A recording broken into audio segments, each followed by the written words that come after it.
god, Frogs, we are so heckin' back right now. So heckin' back. This is gonna be a short stream. A little bit of a sleepy stream. I'm kind of sleep deprived, so I'll do some free coaching. Then call it after like an hour probably.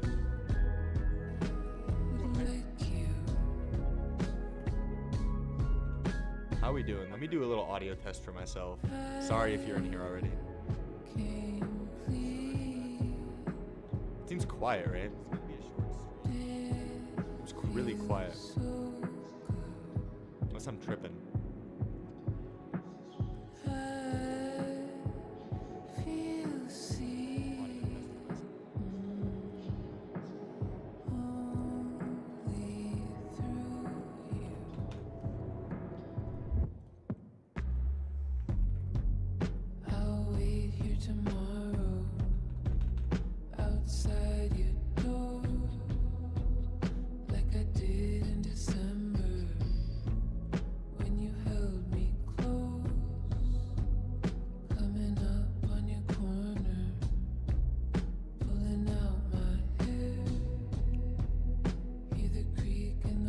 Yo, what's up, Jong? How you doing, bro?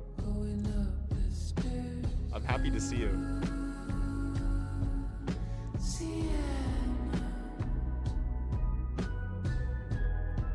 You have a good Christmas?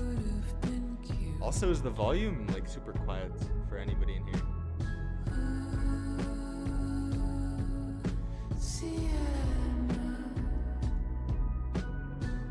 I was wondering who's gonna be first. Do I know Blitzbanks? Yeah, I know who Blitzbanks is. I don't know him personally, but I know who he is.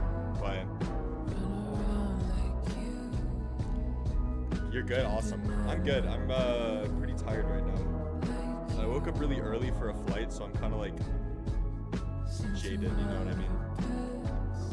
But the train don't stop. Train don't stop. I had a really wholesome Christmas. Wholesome Christmas with my familia.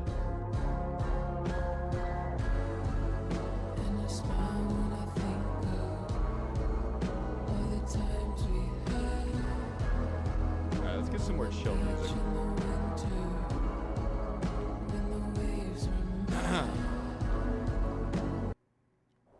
There we go.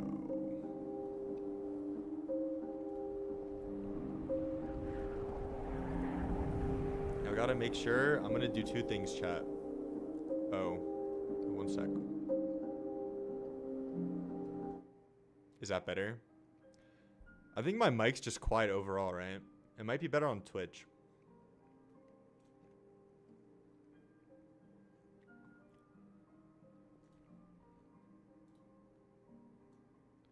These technical issues kill me, man. Test.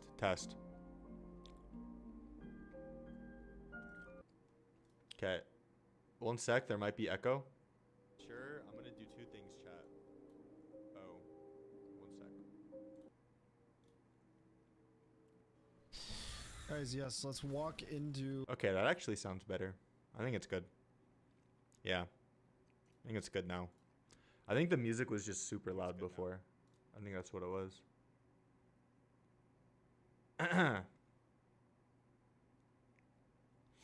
Alright, guys. First one to send a match ID gets some free Dota 2 coaching. Better now. Cool. Thank you, bro. Appreciate it.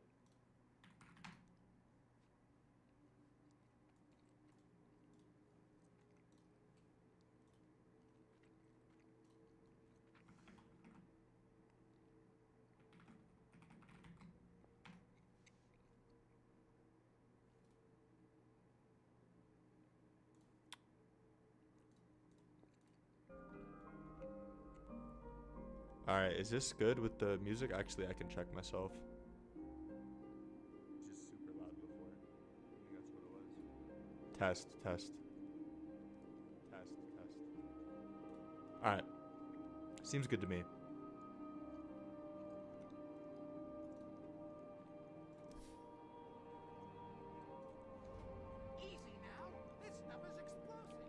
Easy now. This stuff is explosive.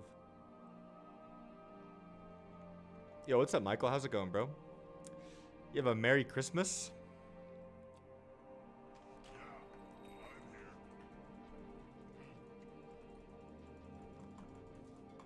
Bro called me Big C.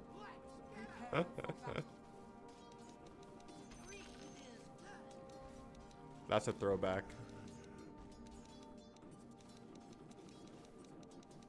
When I was in the Dota rank trenches, when I would carry a game, I was Big C.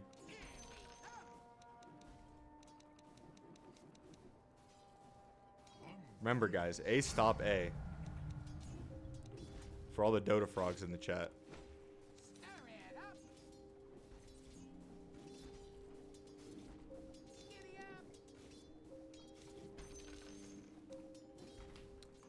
Yo, who is that guy? Who's Yarrow?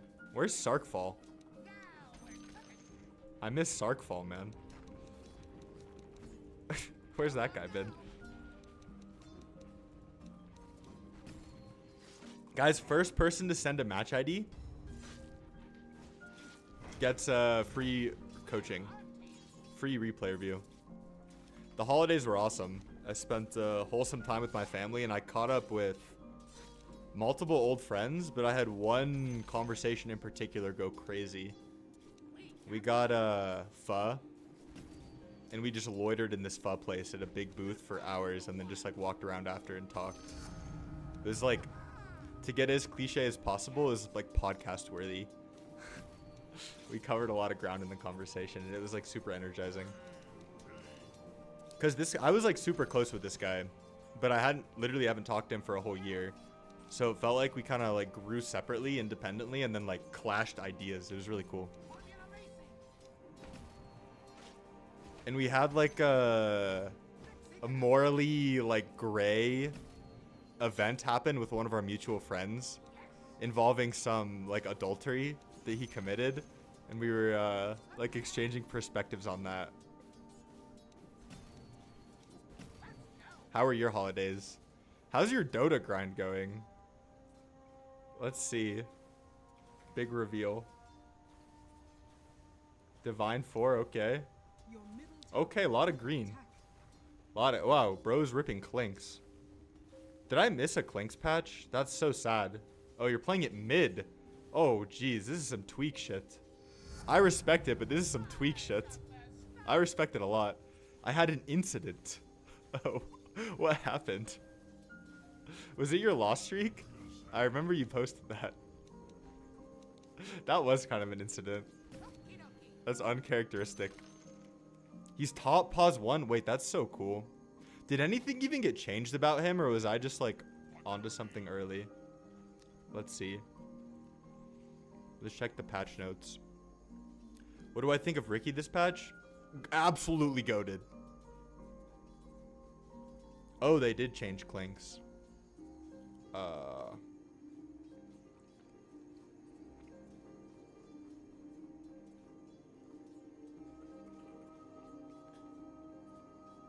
I feel like there's a subsection of Dota frogs who hop from stream to stream and ask different streamers the exact same question because they want one streamer to like confirm their worldview about a particular hero. And then they'll like ride that to the moon. I swear that happens. Yeah, is people will just come in and like, not that the questions are random, but it's just like somebody who I've never seen around in my chat ask like a very specific question. Oh, there's a new debuff. I see. We got a replay from Mr. Yarrow, new kid on the block. Still wondering where Sarkfall is. This was the incident. The incident. Oh boy. Did you break your items? Is that what I'm about to watch? Are you gonna just run it down mid? Give me one sec. I feel like I'm gonna watch you run down mid and then look at your match history, and it's gonna be like 7 losses in a row.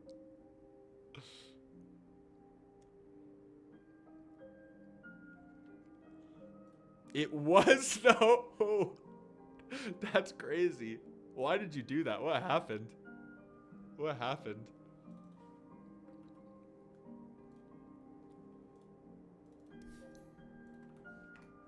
Were you having a bad day? No way. No way you ran down mid in this game. This game's so winnable, bro. What? Why'd you run it down? There are immortals in this lobby. You're so close. Oh, is this my friend TC? No, it's not. Fake TC. Oh, I see. Yeah, I was so surprised. This looks like a really fun Drow game against Slardar and Storm. Really fun Drow game.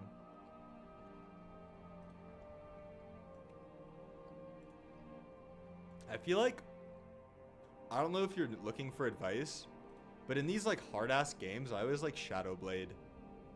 Cause Shadowblade lets you like play weird. Like I was coaching a Luna a week ago before I left. And he was against Drow, and that's a really hard matchup for Luna. And I told him to go like Silver Edge next time he has that matchup, because you can like play different. You don't have to play like straight. You don't have to play honest if you buy Silver Edge. You know what I mean? Yeah, I mean Manta Silver Edge. I think you could still do it. I think you have to. I don't think you're ever like. I don't know. You have a good matchup into TA.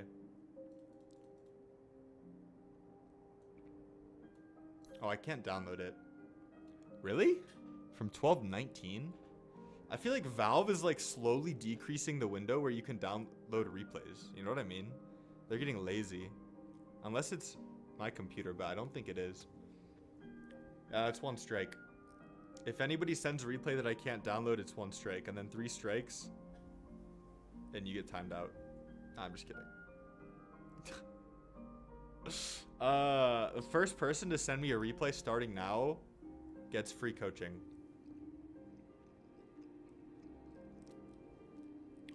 First person to send me a replay starting now gets free coaching. Just rebuilt the mental, appreciated time with friends. Nice. Oh yeah, you did a whole trip with your friends, huh? What were the vibes? Was it like a go out at night kind of trip, or like a chill like nature kind of vibe, or both? I guess those aren't mutually exclusive.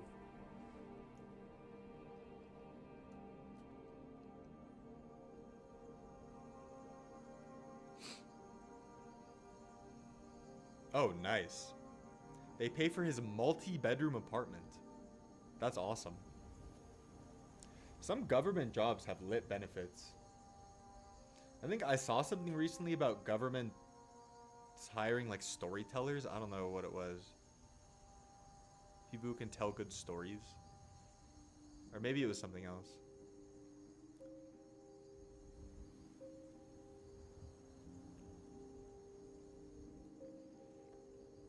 He's a physicist. Oh shit. Do you know what he does, or is he a secret physicist? Because there's some interesting government projects going on right now that if I talk about, I'll get put on the watch list. Factory line secret parts. What is factory line?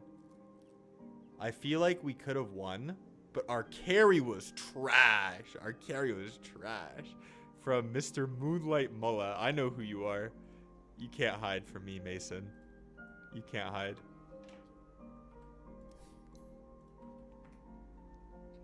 Who are you? Oh, he makes sure the factory parts get made to perfection. Nice. Alright. Weaver Sup? Oh, I love Weaver Sup. I don't like Ags, though. Did it get changed? Did it get changed in the patch? Because if not, I don't really like it. Unless... this is an okay save game, I think, against Ursa. But honestly... Oh, it did get changed. Okay.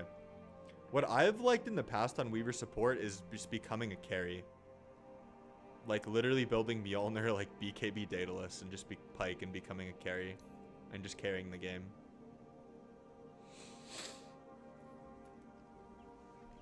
Are people doing this, or is this like a science lab situation?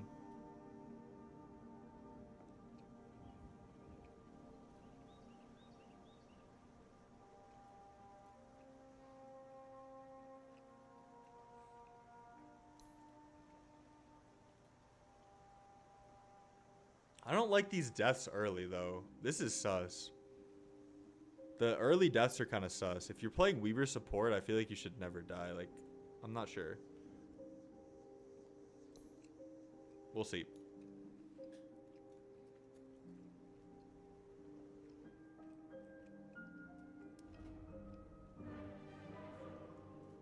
Yeah, Weaver support's a lot about the lane. Just a final note, I feel like my 2-9 streak had more to do with new patch. I shouldn't have let my mental fold. Yeah, honestly, I feel the same way where when a new patch comes out, I need to find my groove. I think you're the same. Some people aren't like that, but in the past when a new big patch has come out, if I jump straight into ranked, I lose a lot. Because I'm somebody who functions off of like a formula, right? Like I have my heroes, like I know their identities really well. Even like my off-roll picks, I know them well. And when a new patch comes out, the formulas change. You know, that's the thing. Like, you can't really stick to your old formula for some reason. I'm not exactly sure why, but yeah. So I think a takeaway from that is like, maybe you should have played more unranked. So it was probably like a feedback loop, right? Like you started losing and then your mental folded because you lost and you just like kept queuing. Yeah, exactly. That's a good point. The OG heads thrive in chaos. Yeah.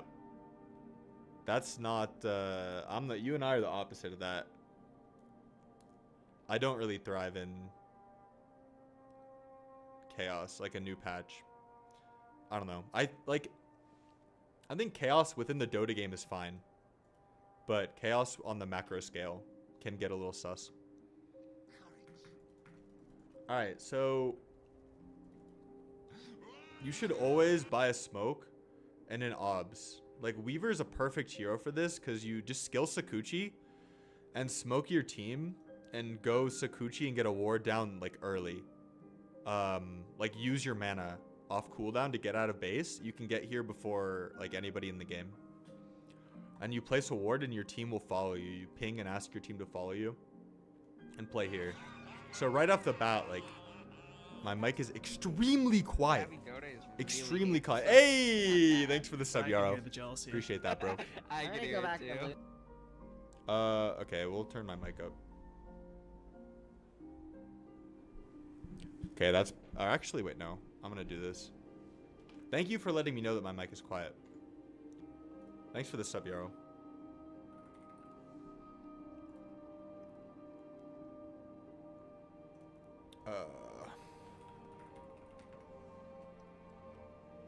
Oh, this is why. Okay, is this better, guys? Test. Test. Test. Test. Okay. Whoa, louder. Okay, I'll leave it here until someone says something. But yeah, so we want to see like more proactivity. Also, I feel like this should already be blocked. It's like a little bit late. This is fine. I'm gonna hit this guy. I don't know why you're not right-clicking him.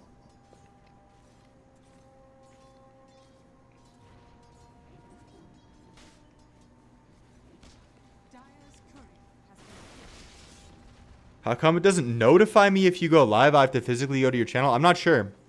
I was fiddling with some of my channel settings, but I didn't know it affected the live. Unless you turn notifications off.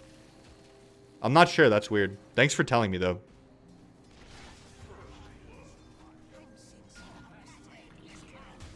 Okay, we're getting kills. It's good. So what I'm going to be looking for here after this kill is a stack pull. So you can, yeah, so this is a free stack. And I know, like, whenever I tell people this, their gut reaction is always like, okay, Krabby, like, let's watch the late game, though. Like, what could I have done to carry the 60-minute late game fight? But if you stack pull here, like, you have to understand that the lane kind of just ends. The lane kind of just ends. Like, if you deny a whole wave, you stack this is stacked, and then you pull it at 215 or whatever, 210. I think line was Smurf. I mean, this guy's 0-1, and he let you get the stack off for free. I don't think he's a Smurf. And if he is, he's like some core player playing support.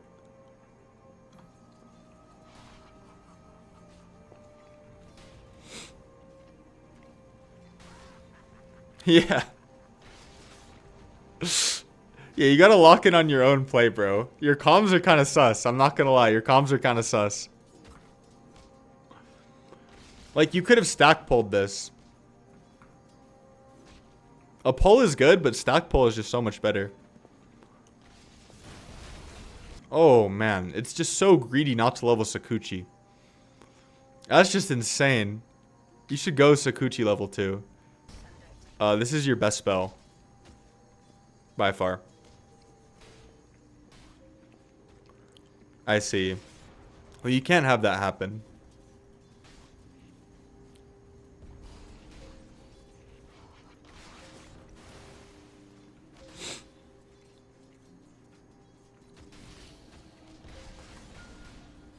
Okay, nice.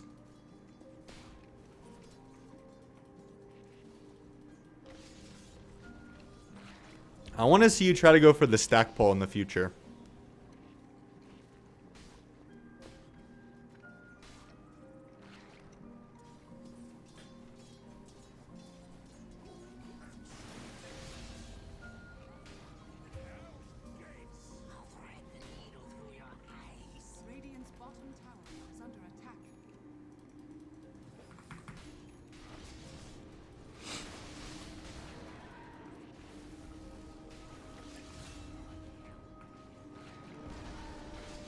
Okay. I mean, this was kind of an unnecessary death, I think. I mean, you're just so low.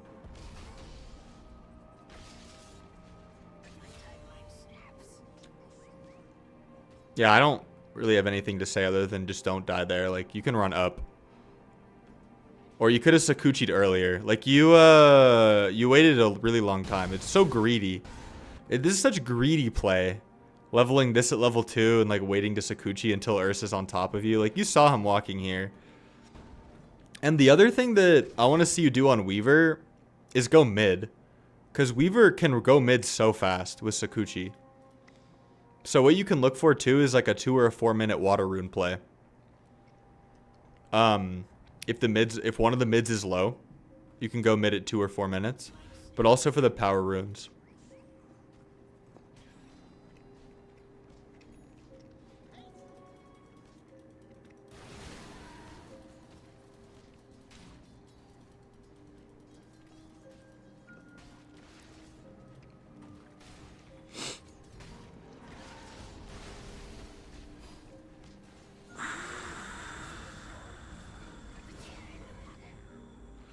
It's so greedy, man. I mean, okay.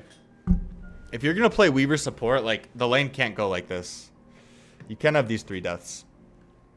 I recently ranked up by spamming Tiny mid, and after getting promoted, I started losing games. Should I switch to Tiny safe lane? No. I think you should keep playing Tiny mid and try to improve.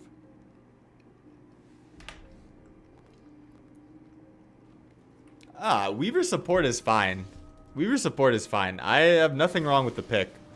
But just don't play so greedy. Like, here, I'll nitpick the lane a little bit more. I mean, skilling this at level 2 is such a grief. My bad. No, you're good. You're good. I mean, okay, it's a greedy pick. Like, let's not get it twisted. If you pick Weaver support, you're like a carry, kind of. Like, you play for your own game. You don't really, like, give your core a game. But it can still work, and I personally like to play it. Did anybody else not get a notification on YouTube for this who usually gets a notification?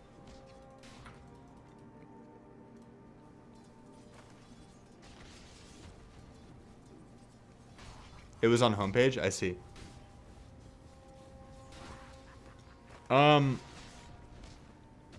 Yeah, I mean, biggest takeaway from the lane is just chill and play for the stack pull. Just chill and play for the stack pull.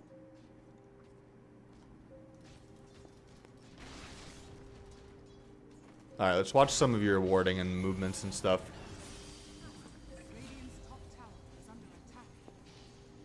Okay. So what you want to think about when you play support is who you want to play with That's like the main question you need to ask yourself. So what do you think the answer is on your team? Like what hero or what core do you think you want to connect with? So in this game, the answer is whoever has their ult up between Necro and Tide. Like both of these heroes are kind of pretty AFK without their ult. So you should just connect with whichever one has their ult, especially if Warlock has his ult up too. Like, you should recognize that your team has big ultimates and wait for them and make a smoke play around when they have their ults. So I don't mind you farming this wave because they don't have their ults. But Reaper's up in 40. So it's time to get mobilizing.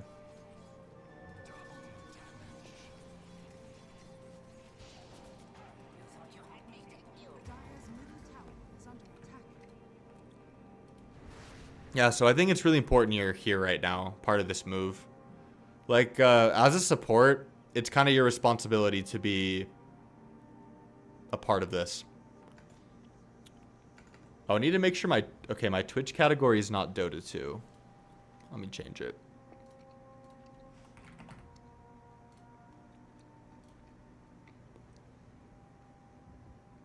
Okay.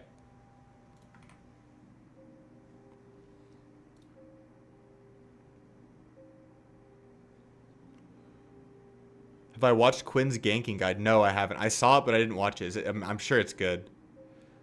I'm sure it's good. I just thought getting Ags ASAP is a priority. It is, but you would get it faster if you were just part of these kills. I mean, these are just free kills. Yeah, we'll watch it after this. These are just free kills. So you want to get in on this action. Thank you, Krabby. Listening to your advice made me feel better. I'm gonna go to the moon with Tiny Mid. Hell yeah, dude. What are my timings? Blink Dagger is your main timing. And then on Power Runes, you make rotations. But before that, don't, like, blow your load too early. Thanks for saying that, man. I'm glad I could help you. But yeah, you want to be here. Like, you have an urn, or you have a vessel. Like, you could pretty much solo kill this guy right now if you were here, to be honest. And also, you're kind of taking farm from your your carry. Because, well, what would happen if you were bottom is this guy would just push in the wave and Morphling would get the wave. And Necro was down here too. That's the other thing.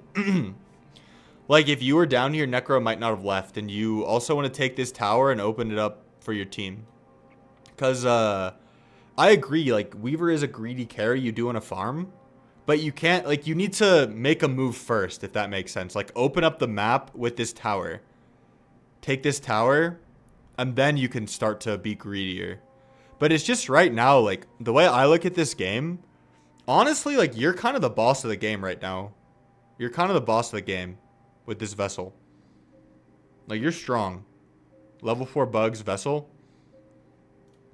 So I don't want you to be AFK.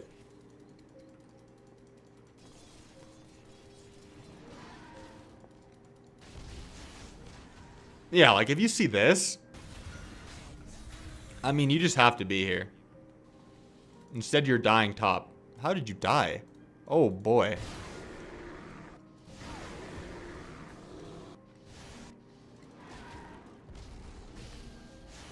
Oh.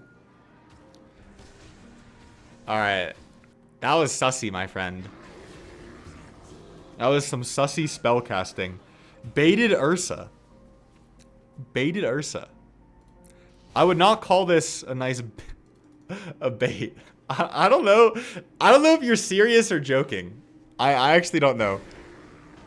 That's why I'm reacting like this. If you're joking, like, you're serious. Okay, yeah. So I don't think it's worth to trade your life for that. Because you actually have high net worth and a lot of XP. And that's just not how you want to play, like, pubs. I saw Morphling coming. I don't know. I feel like there's a world where Ursa just runs away. Like, if this guy was good, he would have pressed R and then TP'd. Yeah, exactly. Yaro's right. You also... Like, the ult was just sus. You could, if you're baiting somebody, you want to save your spells. We can make this into a lesson about baiting. Like, if you don't bait somebody by, like, using all your spells and then they kill you, okay? You bait somebody by, like, saving your ult. And then he hits you, he hits you, he hits you. He commits, and then you press R and you survive, and then Morphling shows up. Does that make sense?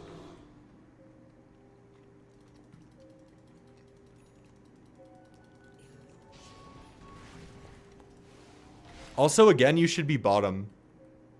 Because Tide has his ult. Remember, we talked about that? And you also want to open up this tower. The risk was calculated, but man, I'm bad at math. Yeah, I mean, you just should press your buttons better. Like, there's just no situation there where you should die solo to an Ursa, ever. Like, how? If you just save your spells, he can never chase you. But yeah, you should be bottom, opening up this tower, getting in on these kills with Ravage, and then ward their jungle. This is a good ward. You didn't place it, but in general, the idea is to like take enemy safe lane tower and then play at this part of the map with your team. Take some camps around here. Take this wave if it's open. There'll be mid waves open and kind of like choke out the enemy. Any questions? Thank you for submitting.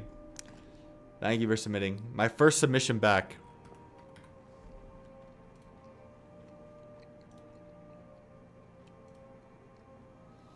Alright, somebody else can send a replay if they want. Otherwise, we'll watch the Quinn ganking video.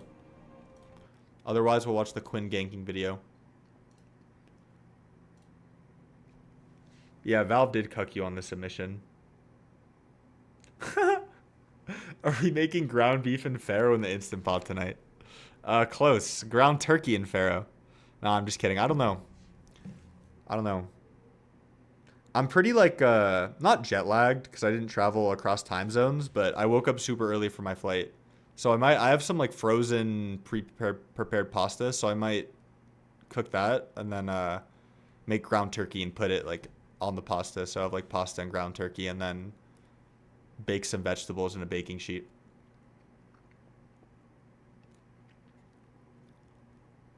Yeah, so if anybody wants to submit, you can submit right now. Otherwise, we'll watch the Quinn ganking video.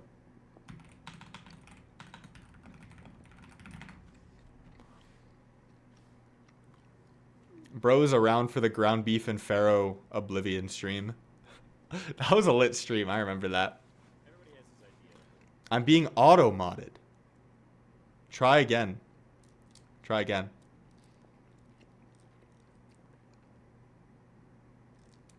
Type, this is my replay. And then the replay.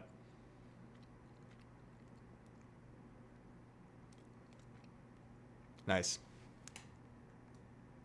What hero are you? Mr. Double Samson. Not single Samson. Not triple Samson. Chen! Holy based. Bro sent me a Chen replay. Did you gain a lot of MMR recently?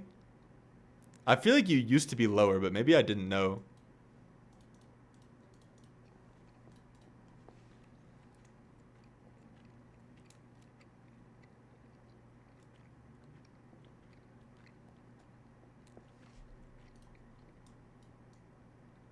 Yeah, this Chen looks good.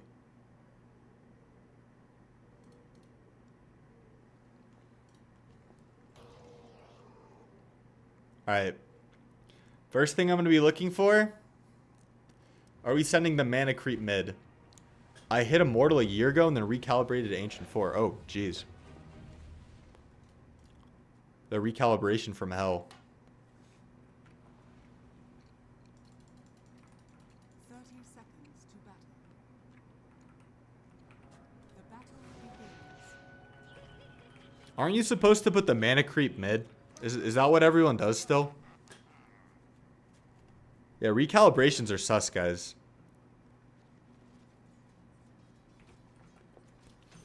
What is this giving you?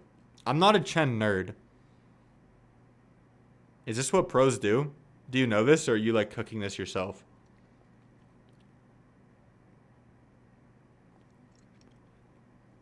I see. Okay.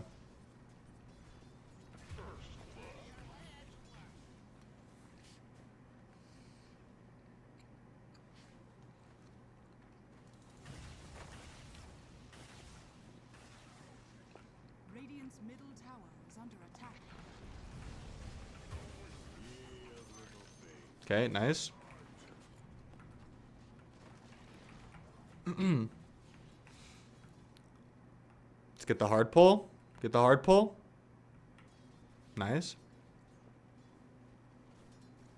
Yeah, nice tip. I feel like a tip from Chen is like extra psychological damage. That's just tilting. Oh, that's a shame. So we have a few options here, right? One is to contest the Lotus, which I think is good. The other is the stack pull. And I think here you should signal for Ursa to get the Lotus and you can stack. I think that's the best play here. And if he doesn't, it's fine. But I also think you can stack with your creep, right? Like, if you're going to play Chen, I feel like you need to be min-maxing like that. Like, get the Lotus here and then stack small camp with your creep.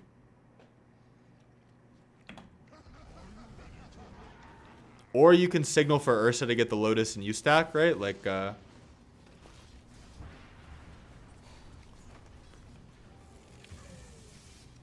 What? Did this guy just kill himself with spears? How is he so low? Oh, I see. Okay, your laning looks fine.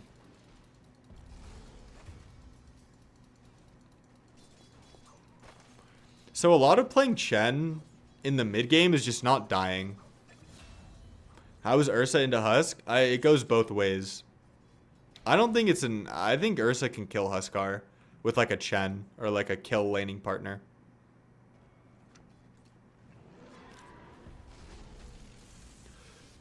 I'm not sure what pros do, but I actually think Penitence would be very good in this lane with Ursa because you can kill with it. But again, I don't know what pros do. Let's check actually.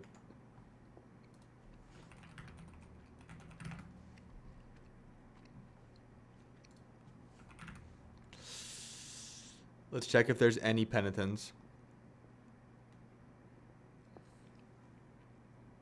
Oh, there is. Yeah, most pros get at least 1 point in Penitence by level 4, and a lot have 2. A lot have 2. I'm against double range, so I wanted to heal more. I like that you're thinking. I think in practice, though, with Ursa, you can just kill the noobs. That's my perspective.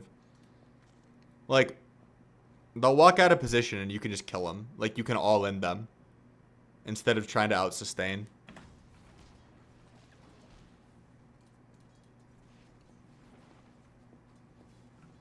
That's what I would probably do if I was in this lobby. Because there was this time where Huskar was really close, right? And then you ended up killing him. But I feel like if you had Penitence, he probably would have died on the original go from Ursa.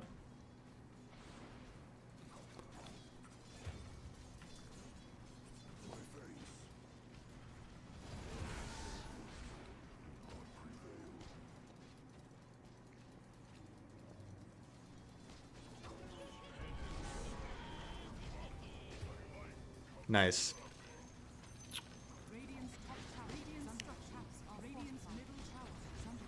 I think you should 100% go for their Wisdom Rune here. Okay, you do. Nice.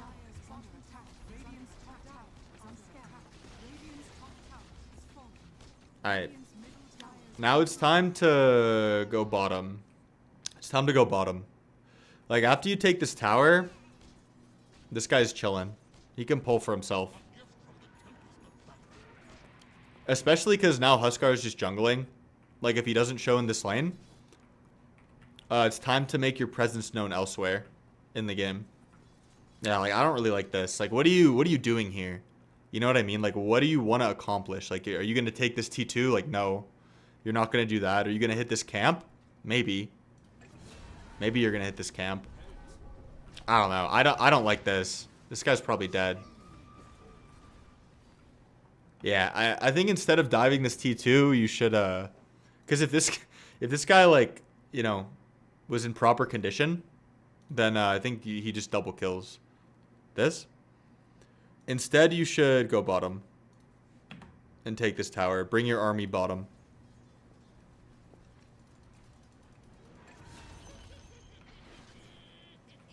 Still, you haven't really, like, done anything. Other than the T2 dive, it's been just a minute of, like, kind of walking.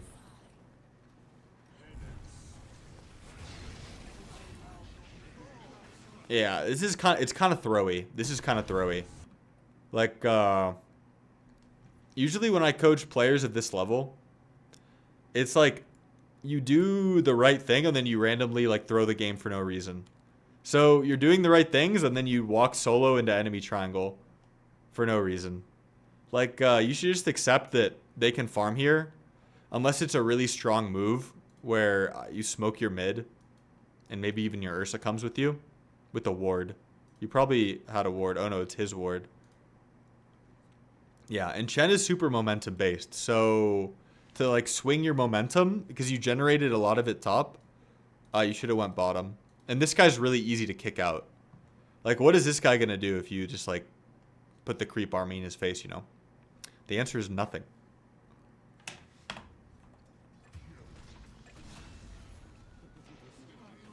Even though you get a kill here, it's still, like, I don't like this play. You watched an Astini video? Was he talking about playing top after you take this tower? I mean, I think it's fine if you have, like, one, you have a ward. Okay, you need a ward. And two, I don't think you should be alone here. Like, yeah, it's very sus. It needs to be coordinated. Because this is very aggressive space in the enemy triangle. Also, I'm pretty sure if you go bottom, this guy just dies.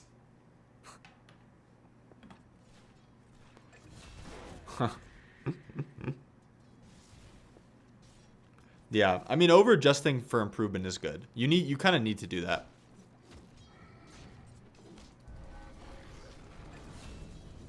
But yeah, I don't like you just jungling. I think I like that. Or actually, I was going to try to spin that into a question, but I'll just tell you.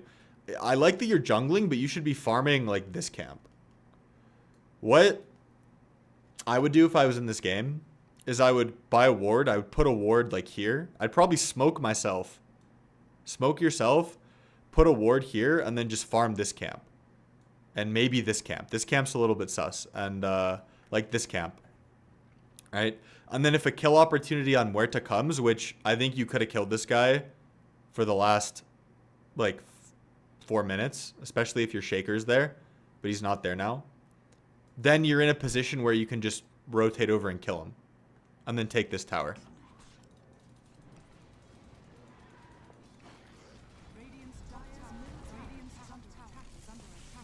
But I like that you're farming. I mean, that's what Chen does. It's just where we're farming should change. Like, you're kind of underplaying your strength.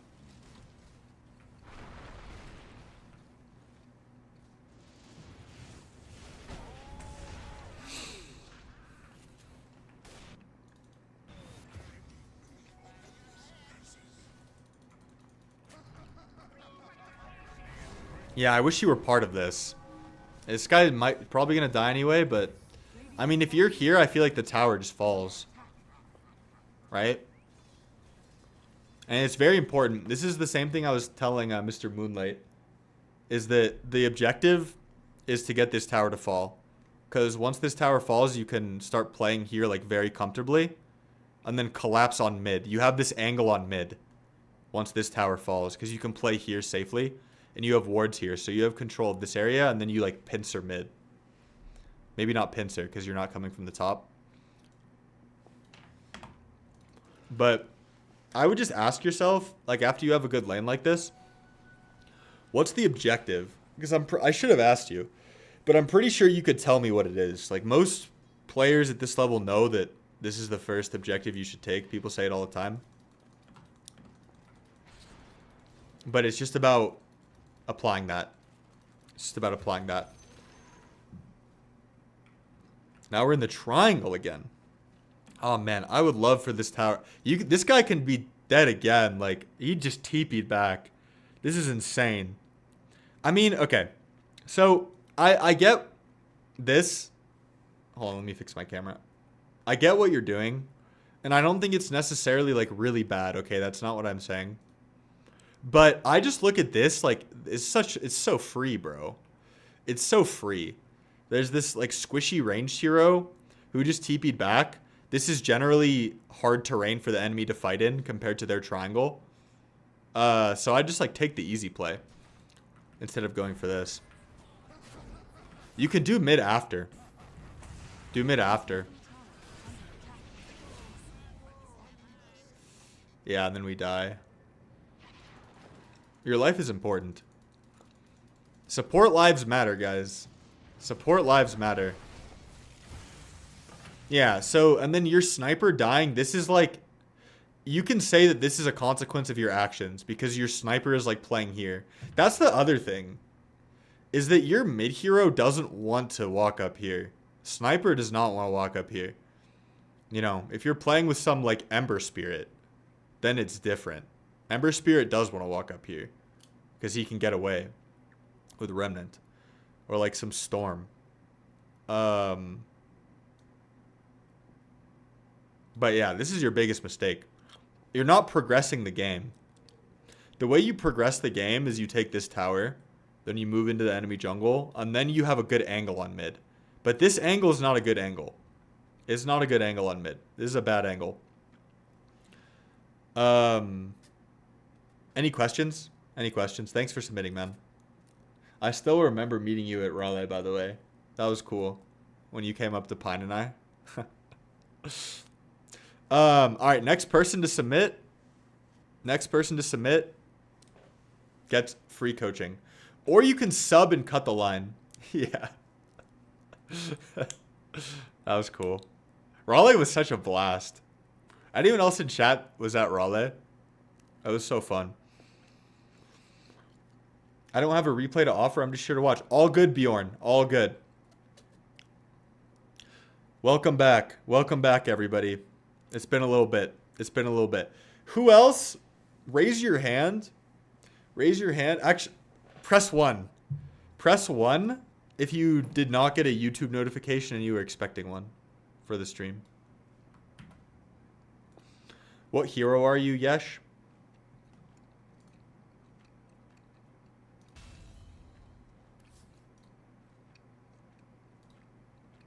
DP.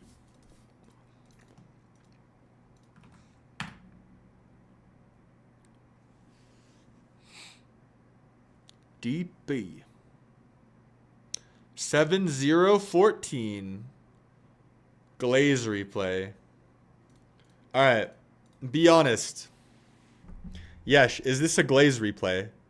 Like, did a part of you send this to me because you want me to, like, say that you played well? Or, like, is this an accurate representation of your games? I had a great support. Pass. I had a great support, so I can't complain, but I want to know how I can play even better. This was my best core game. All right, that's fair. Hey, you passed the vibe check. You passed the vibe check. Yeah, you passed the vibe check. I'll review this one. I just, you know, when someone sends a Glaze replay, you got to give them a vibe check. You got to give them a vibe check, and if they fail, then we go next. I like what you said. You said, I want to know how I can play even better. I like that.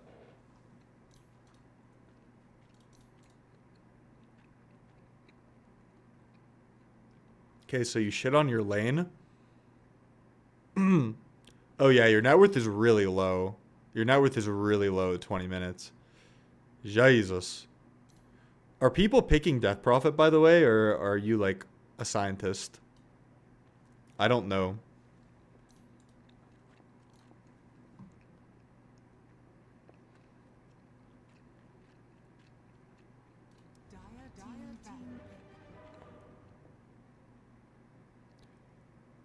Can we review my replay of me beating Thompson? Did that happen? 30 seconds to battle. I play 3 ranged heroes, any position, any role. Okay.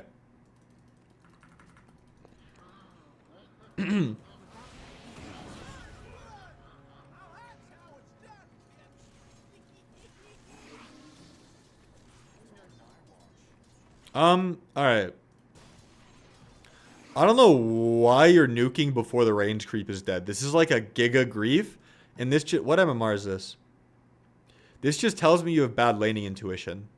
Like, you should know to save your nuke for the range creep. 100%. 100%.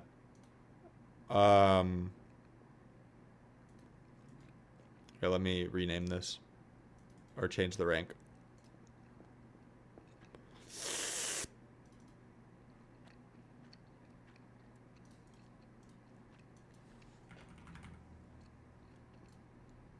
It's a big deal.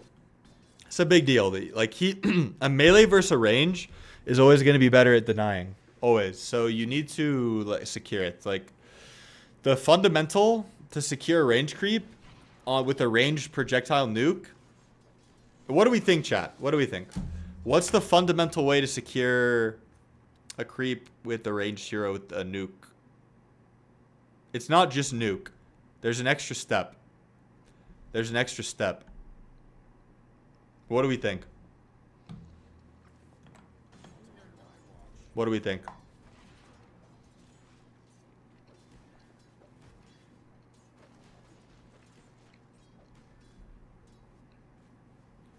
So the answer I was looking for, is auto and nuke at the same time. So with this range creep, so you didn't have to do this. Like, that's the other thing why this is sus. Because he's not contesting it, right? Monkey King is nowhere near this creep. So there's no need to use a nuke. No need to use resources. But what I was looking for here was auto plus range. So the auto and the nuke hit the range creep at the same time. And then he can never deny it if you do that properly. Alright, the other thing is you should just play to hold the wave back here. That's it. So this, you can nuke this. Okay, good. You can do the auto nuke too if you want to be technical. Yeah, Puck's Orb is good for that. You can do it with like Leshrac Lightning Storm too. Ooh. I don't know, man. I feel like what you can do instead is auto this once and then auto it and then auto. You don't need to nuke. Like, save your mana to harass them at the same time. Because on top of this, you shove the wave. Like, come on. Come on.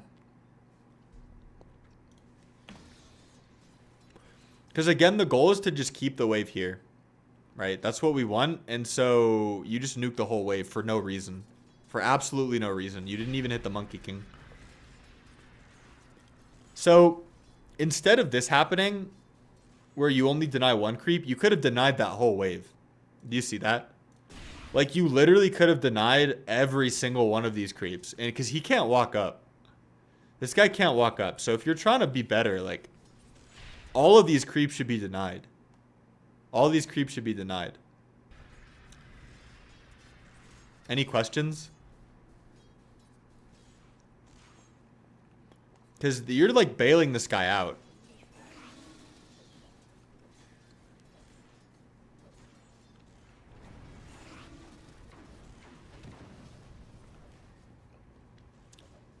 Dire's courier has been killed. No questions? All right, cool.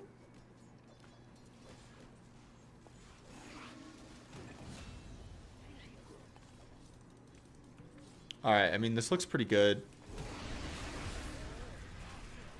I'll skip past lane because I think just need to last hit better. Is that all you took away from the last 10 minutes? Name one more thing that I said beside last hit better. It can be specific. It just name one specific thing for me. I need to know that you took away something else other than just need to last hit better, I guess. Okay, yeah. Thank you, thank you. Because that statement, just need to last hit better, I guess, like, you can't do anything with that, you know? Except what you can do something with is don't use your nukes when you don't have to last hit, and auto nuke the range creep to secure it. That's what you can do things with.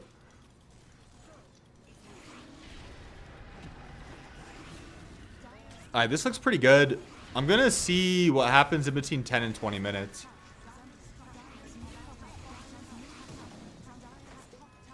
Alright, you should pop your ult, though. I think it's been like 2 minutes, right? Yeah. So, let's see when you get it.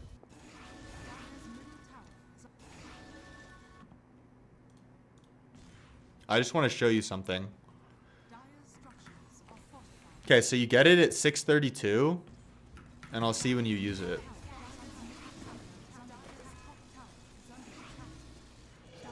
So use it at 7:45, 7:50. So you had a minute. Like, you essentially lost like a minute of efficiency on your ult. I think you could have just popped it earlier. Oh, we're TPing mid. Wow, nice. But in general, on these like transformation heroes, Terrorblade, Dragon Knight, like you want to be very liberal with your usage of your transformation, because you want the least downtime of it as possible in the game. You look at it as a percentage of the whole game where you're transformed.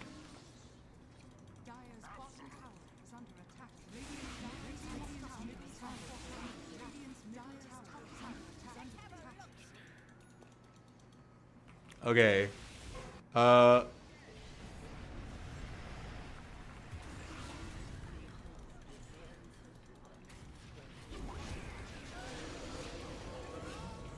Okay, this is good. Now, this is the point in the game where most Death Prophets feed, because they try to hit a T2 and they die on a T2. Alright, I don't like this because you don't have your ult. I don't like you being here at all. So this is part of the reason why you're going to be underfarmed, is because this is just going to be a really inefficient interaction for you, and you could just be shoving this wave, pulling this camp, catching the wave, etc. Like, you're missing out on all this farm. All this farm. And then now that you have your ult, it's good.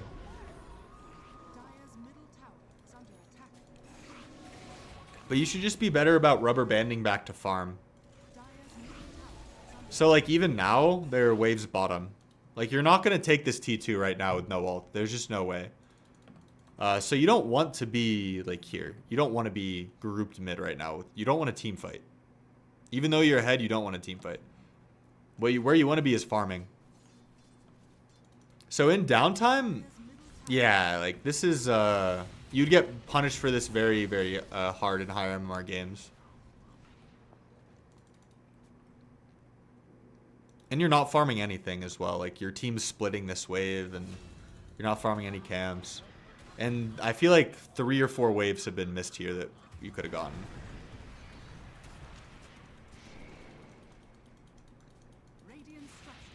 Okay, yeah, this is a big deal. So, yeah, this is my biggest takeaway for you. Like, even if you're ahead, don't feel like you need to just run it straight down mid. Like, use your ult, then go chill and farm. And then you can go back mid when your ult's up, or go group with your team when your ult's up. Any questions? Thank you for submitting, Yesh. Thank you for submitting. Next person to submit a match ID gets a free review. Gets a free review. Next person to submit a match ID.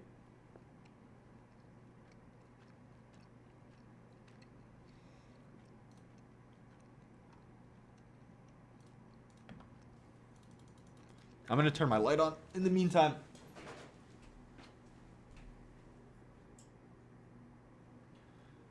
Also, I'm trying to figure out something. Press 1 in the chat if you did not get a YouTube notification and you were expecting one. How do I convince / ensure my team takes a bad fight when my ult's on cooldown? You don't. That's the magic. That's the magic of it. You don't. You do what you can. Maybe you tell them not to fight, and your ult's down, and then if they fight and they go 0 for 4, and then they flame you, that's fine. Because you know what would happen if you were there? You go 0 for 5, and you would die too. They will flame you. They will flame you, just so you know. So be ready to mute. But that's the magic, and that's the beauty of Dota, is you can only control yourself. You can send the match ID if you want, Najib. Oh, if you go on Twitch. I have the Twitch rule up. If you go on Twitch and follow me. Krabi, what's up, Jethro Suitor? Jethro Suitor? How we doing, bro?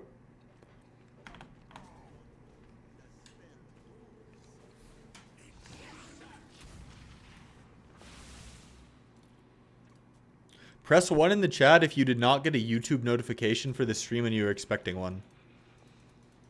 Press 2 if you did get a YouTube notification and you were expecting one. And press nothing if you don't care. Press nothing if you don't care.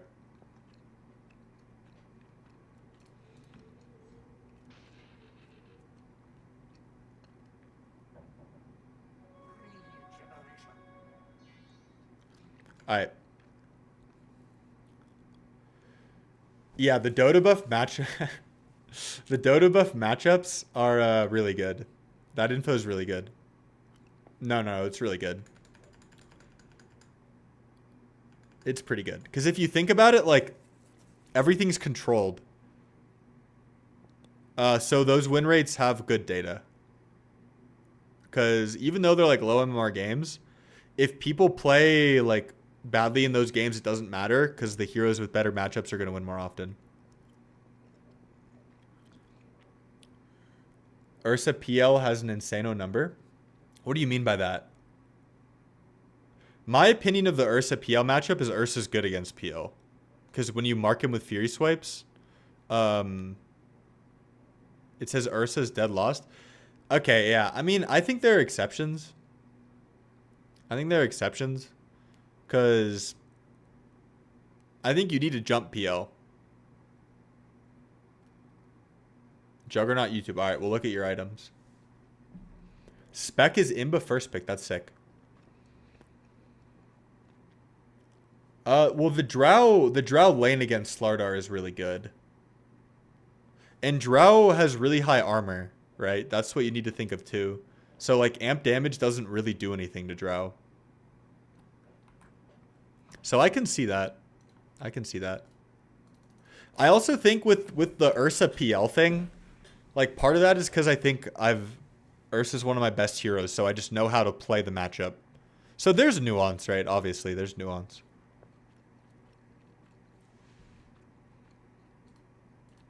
Because the other thing about Slardar versus Drow is once he jumps you, he doesn't really like have anything.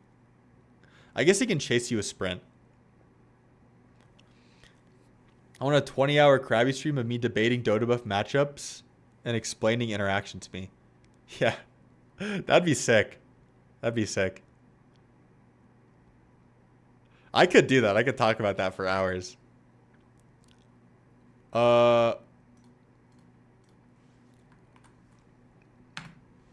Alright, you said you're Juggernaut? I don't see a Juggernaut in this game.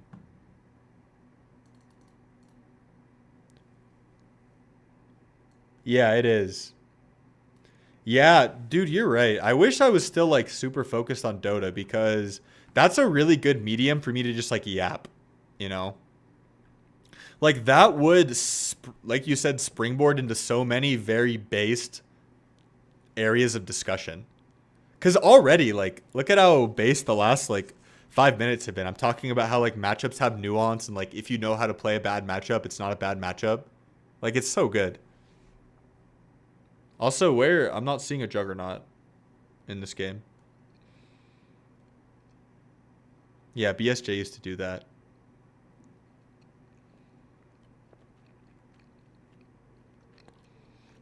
Alright. Last chance, Alter Ego, what's going on with your match ID? What's going on with your match ID? Are you mixing up Jug for CK?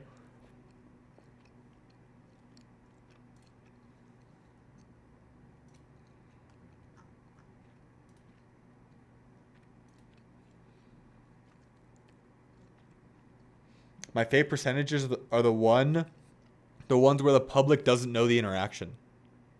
Oh, yeah. I think the Ursa PL one might be like that. Because Ursa against PL, like, if you just burst him, you can't really do anything. And he's super burstable. He's super burstable. But there's nuance to that because, like, what that looks like is me, like, telling my Lion to, like, stun the guy. And then I jump after he stuns him. I'm in the mic like, PL, PL, PL, PL, PL, PL, PL, PL, PL, PL, PL, PL, PL, PL. You know? Alright, I got trolled. PL, PL, PL, PL, PL. That's what people do. They just, like, say the name. Yeah. I got trolled by Alter Ego. I got trolled. Are you still here, bro? What's with this replay? If you don't answer to me, you're banned. I'm just kidding. I don't know why I said that. That was like a weird like power trip joke. Yeah, exactly. When you're having a good game, like the comms go so far. Spam pinging's good. But you have to be careful because sometimes, here's my experience with micromanaging teammates, guys, is if you micromanage them too hard, people don't take any nuance into consideration. So for example, sometimes I tell my Lion before the fight to jump the PL, and then he like jumps badly. He like jumps behind a T2 and then he dies. And then we lose the fight because he made a bad jump. And then he blames me. He says, you told me to do this, right?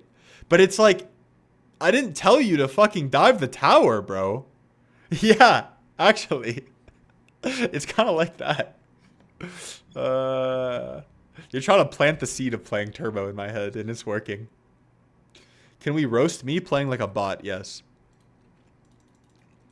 Let's see what Yarrow is cooking these days. Let's see what the old Yarrow is cooking in his games on the Drow. Let's see what he's cooking. I don't know, bro. I really like this Silver Edge item, just in general. This is not representative of me? Alright. Oh, wow. You should have won this game. I mean, 10k net worth at 20 for Drow is still pretty good. Man, I feel like you should have won this game.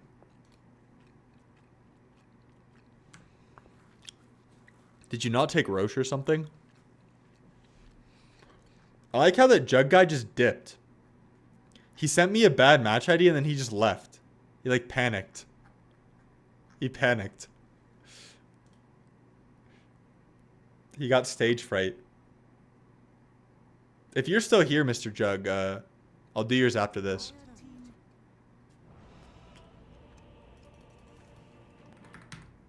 Nice bow. 30 seconds to battle. He really did. He like ran away. He knew that he dishonored me. You know, in the Dota world, if you send somebody a bad match ID like that, it's like dishonoring their family in the medieval times. Alright, I mean, I'm not going to watch lane. I'm assuming your Pudge landed some hooks. Alright. Oh, it's one of these lanes? Yeah, sometimes even if you're dying, if you just get every single creep, you have a good 10-minute net worth. Like, yeah, your 10-minute net worth's really good and you have 2 deaths. Oh, man. That's sussy TP.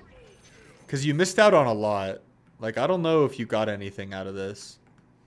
And you miss out on a lot. Okay, I mean, this is why. Sorry, I'm in-game. I'm in-game. That's crazy. You wanted me... So let me get this straight. Let me get this straight. You wanted me to review your replay when you're playing a Dota game. You wanted to have that on in the background. That's insane, bro. Bro's a psychopath. Bro needs to be stimulated on all fronts. He probably has the Subway Surfer on his 3rd monitor, too. His first monitor is Dota. His second monitor is me analyzing his game. And his 3rd monitor is Subway Surfer. Ain't no way, bro. But anyway, yeah. So Yara, you like miss out on a lot here, cause my instinct, my instinct, cause you probably saw Slardar top up. Yeah. So My first instinct is when you see the offlaner top, like, you can just free farm. You probably could have taken this tower, and you would have gotten a shit ton out of it. You would have gotten so much out of this. You would have gotten, like, 2 or 3 free waves, probably the tower, and probably 2 to 3 jungle camps. But let's see what you get instead. What do you get instead? Did you TP outpost? Oh, man, you get, like, nothing. In fact, you almost die. Yeah. I don't know. I think you should view Drow more like a hyper carry. I'm taking Roshan right now, BRB. BRB, the enemy's coming. Enemy's on ward. Yeah, like, you should view Drow like a hyper carry. I think people have a misconception that Drow is, like, this early game mover, but she's really not. Like, you don't 4-shot people early game, but late game, you literally will, like, 4-shot this dude. This Nature's Prophet, like, you literally 4-shot him. So, her new E? Is it new? What's new about it? Yeah. I mean, dude, even if they were all under the T1, I think you have to realize, like, it's just so much farm. It's just so... new since 2012. Yeah. That's true. That's true. They call me Mr. 2012. In 2012... This is what I was doing. In 2012, I was ripping Stinker. In 2012. In, like, very low MMR lobbies with my friends, and I would stomp every game. I don't know why the win rate is low, because I played it a lot recently. Yeah. Tinker was the first hero that clicked with me. Nice. That's so fun. You were challenger in League? What? Is that real news?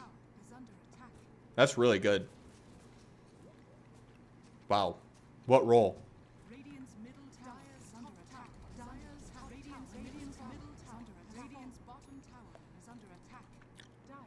Oh, man. Yeah, dude, I feel like if you didn't mid, that's sick. Orianna, nice. When I play League... Whoops.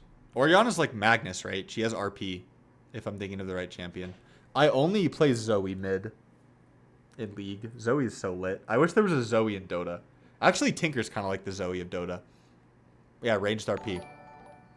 Hey, thank you for the 2 CHF. Yeah, you can send, just type this is my replay and then send the ID. Hold on, I have to make sure this isn't like 50 cents. Okay, yeah. The Swiss franc. Swiss franc. Thank you for the Swiss franc.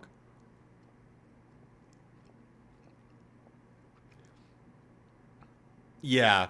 So, I mean, like, that was your first major mistake. I won't talk about that. Oh, now we're saying we shouldn't have even queued it. We shouldn't have even queued it. Nah, I get it.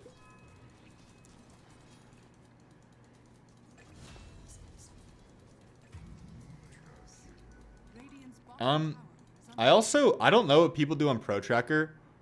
Here's like a little thought experiment we can do. Oh no, the currency converts. You're good. The currency converts. I'm saying make it 50 USD each review. That's funny. I think you could have gone Yasha first. Because that's what I would have done. I would have gone Yasha and just farmed it up. Because Dragonlance says you want to go, like, hit towers. But let me check what people do on Pro Tracker. If it's, like, all Dragonlance, I don't want to tell you to do that. But if there's any Yasha first on Pro Tracker, I think that would be good for you to do. Oh, there's no Drow games. Okay, there is a Yasha first. There's 2 Drow games in the last, like, 100 days. And one of them is Yasha first. The reason is because Yasha increases your farm speed. That's why. So I would have gone Yasha, D-Lance, Manta. That sounds good.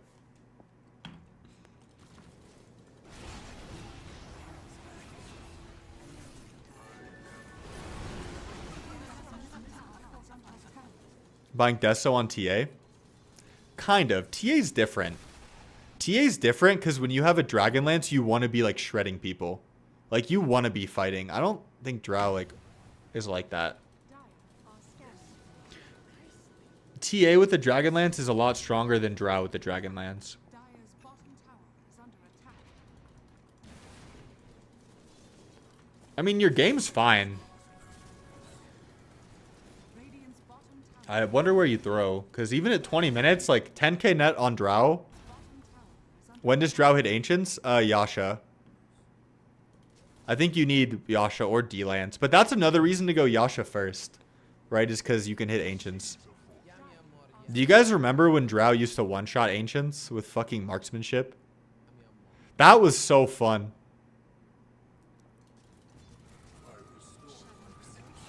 Yeah, exactly. Radiant's middle tower is under attack.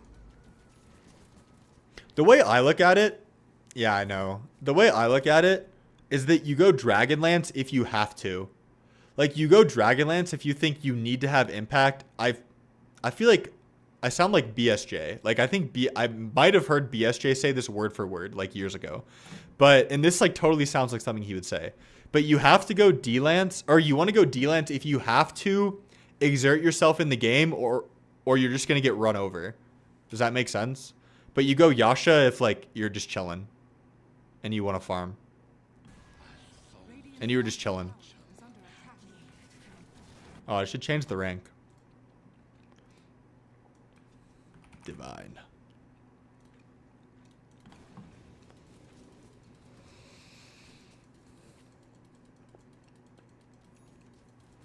Yeah, you want to get the shard when you start fighting.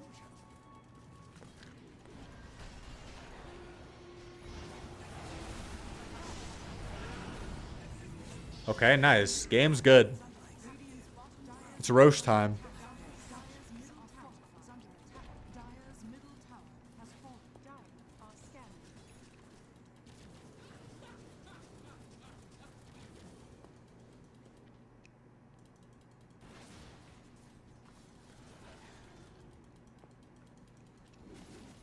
Dire's top tower.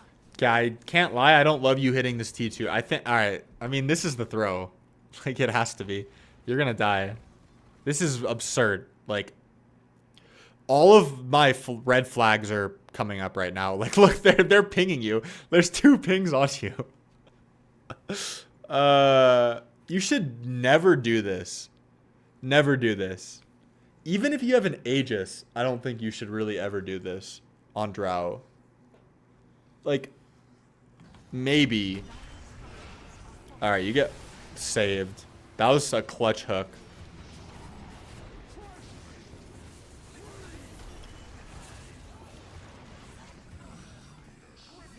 Yeah. So this is the throw. Even with the clutch hook. Even with the hook, it's sus. Like, this is just such a good fight for the enemy.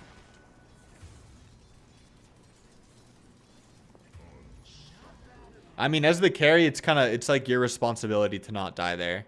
Because this is the tipping point in the game. Because Prophet gets the kill on you. And now he's like an item ahead of you. Yeah. Play Roche. Or you could even take Shard. Like, it looks like your team is pretty coordinated. I feel like the proper play here is to just control this area. Like, you can even farm back here. Take the Shard. And then take Roche at 25. Take the Shard at like 23 or 24. And then when it turns to nighttime, you can take Roche. And then you can make that play with Aegis. Any questions? Yeah. Also, Mr. Swiss Franc, if you want to send me the match ID. Yep. That happens when you go autopilot. No questions, I'm a bot. Aye. Yeah, you're welcome. Yeah, this one was pretty clear. This was the major mistake. It's pretty clear. Mr. Swiss Franc, you can type something like, this is my replay, and then you type like the numbers. Kind of like that. And you should not get auto-modded. It shouldn't get onomatopoeia'd.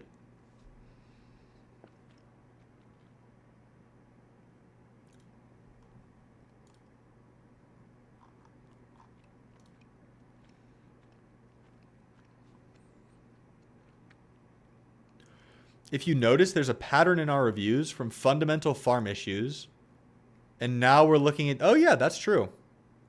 Yeah. I remember you really like focused on that idea back when I started making videos. It was when I used the term, it was when I first started using the term North Star. And the carry North Star is the 10 and 20 minute net worth. That's like a perfect base. And now we're moving past that. And your MMR is going up. Not a coincidence. Not a coincidence. Yeah. I really feel the progress. I really feel the progress. Because your net worth is, like, acceptable. Like, even this 10K at 20, like, yeah, we can say you should have gone Yasha, farmed Ancients earlier, not made this TP. But it's nitpicking, right? Like, it seems stable. It seems stable. All right. We have another runner. Swiss Franc. Donated and he's out. He donated and he said, let me queue up a Dota game and put Subway Surfer on my other monitor.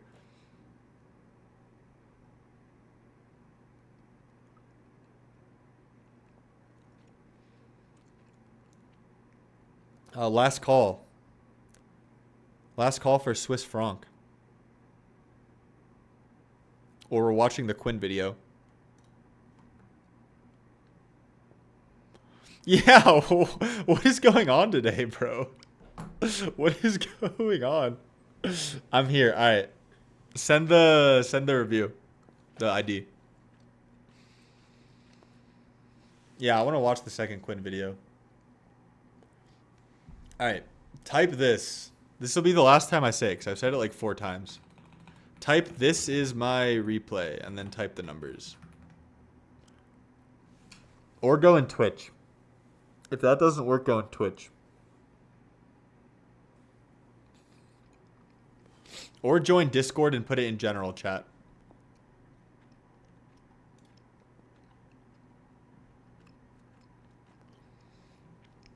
Yeah, we're going to watch Quinn after this.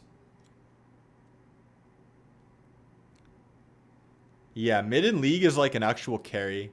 Mid in Dota is third support.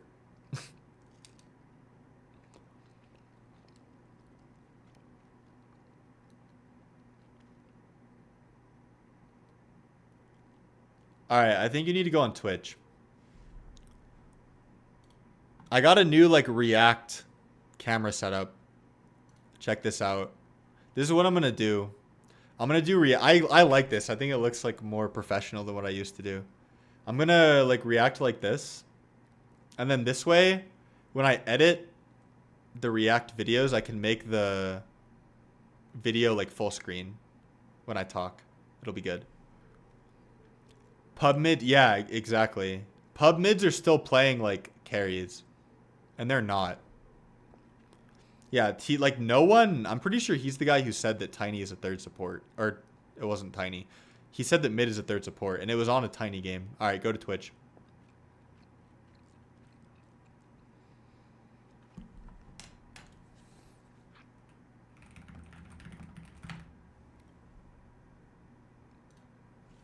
We can start this. It's so quiet.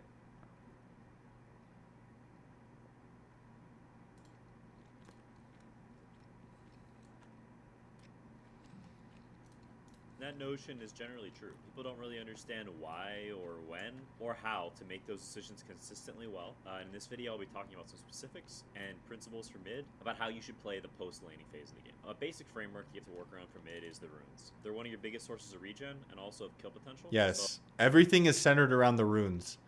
People don't, I'm pretty sure, guys, every single mid I've ever coached below 6k MMR doesn't prioritize the runes enough. a lot of things of the early timings are centered around runes. Have I ever played with Quinn? Sources. No. Ganks before I the wish. second rune are extremely situational. So Yes, bro, that's the other thing.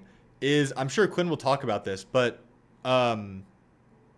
video audio is low. Yeah, I can turn it up. This will probably be better. But what was I gonna say? Oh yeah, like at 24 minutes, if you're like Storm Spear, like go check the rune, bro. Like an Arcane or a DD or a Regen will be the difference between winning and losing a fight. laning, or someone else will be ganking for the runes, but you aren't going anywhere before then. After the 6-minute rune is when you have to start making decisions about if you gank and where, if you're going to. So let's tackle that one piece at a time, starting with, can you gank in the first place? Your resources will always be the first determining factor on whether or not you can gank. I love these Quinn videos because they're so clear. Like, when he says something, in my head, I'm like, oh, like, yeah.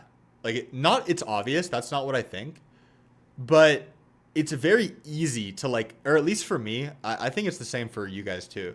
Like, if you ask yourself, can I gank? Like, if you're an Ember Spirit and you look to the top lane and you see, like, a Lifestealer, you can't gank. The answer is no, because bro's just going to rage your chains. Or, like, infest, you know, with some nuance, obviously. But he's just emphasizing that that's important. All right, we got a review.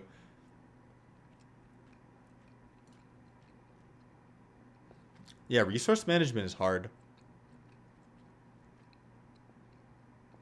Yeah, a lot of experience behind that. I bet he'll make a whole video on resource management, to be honest. All right, I'm pulling up the Luna. I was coaching a Luna recently. Is this a Glaze replay? Did you send me one of the replays where you did well on purpose? If you did, it's okay. I'm just curious. I'm just curious because I want to learn why people do that. If you did it. No, we lost. Okay. Oh, I see you did lose. All right. All right. What items are we building? Okay. So, I don't love Ags against Juggernaut. Yeah, you're right. My bad. I don't love Ags against Juggernaut because he can just press spin. Like, you don't need to go Ags every game on Luna. But it's good against all the other heroes. So it's fine.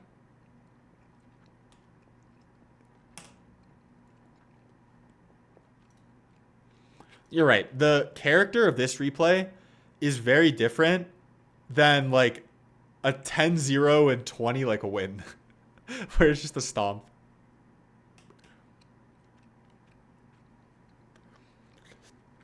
Butterfly, Satanic Dragonlance, and throw down against Jug. I don't know. I don't mind the Ags.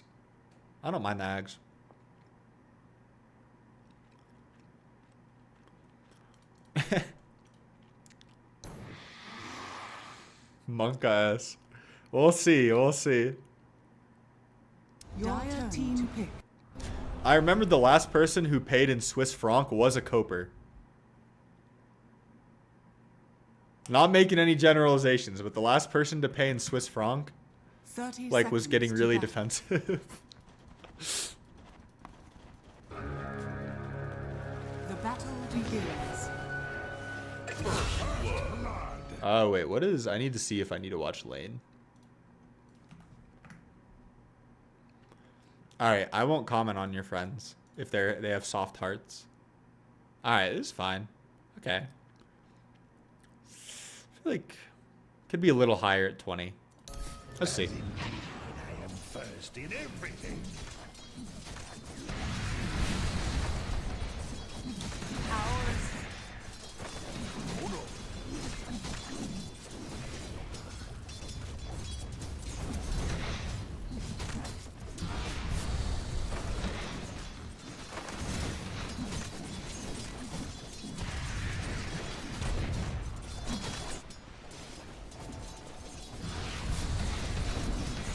Okay, so what are you thinking, like, going into this lane? Like, I'm trying to think of a better question I can ask you. I'll just ask you that. Like, are you thinking anything going into this lane? Like, you see you're against Spirit Breaker Sky. Like, are you processing that? Okay. You need a lot of regen. That's a good start.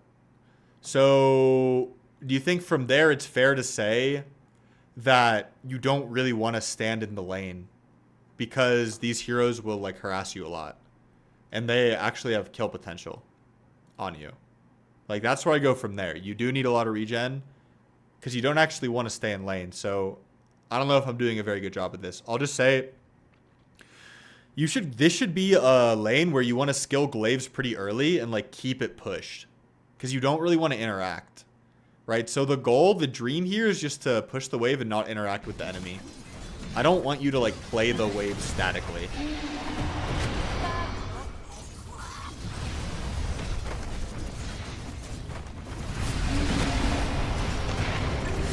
Nice.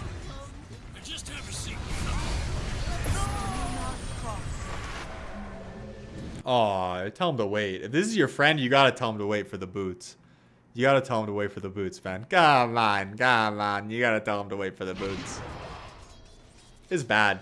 Because, I mean, if you think about this, like, this is a third of your net worth. This is a third of your net worth right now. Just, like, dead. It's a big deal.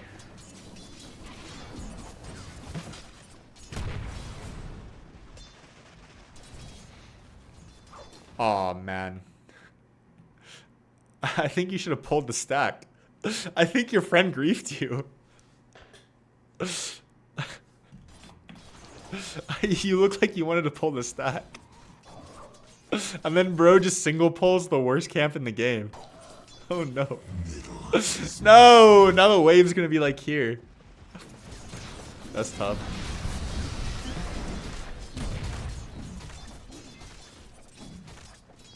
You gotta calm that. You gotta calm that. Alright, lane's going smoothly. I would skill glaives, by the way. Like right now. I just put 2 points in glaives. Because, again, you don't want to play this lane. And if the wave's always pushing into them, you don't need to play it. Because they can't be as aggressive on you.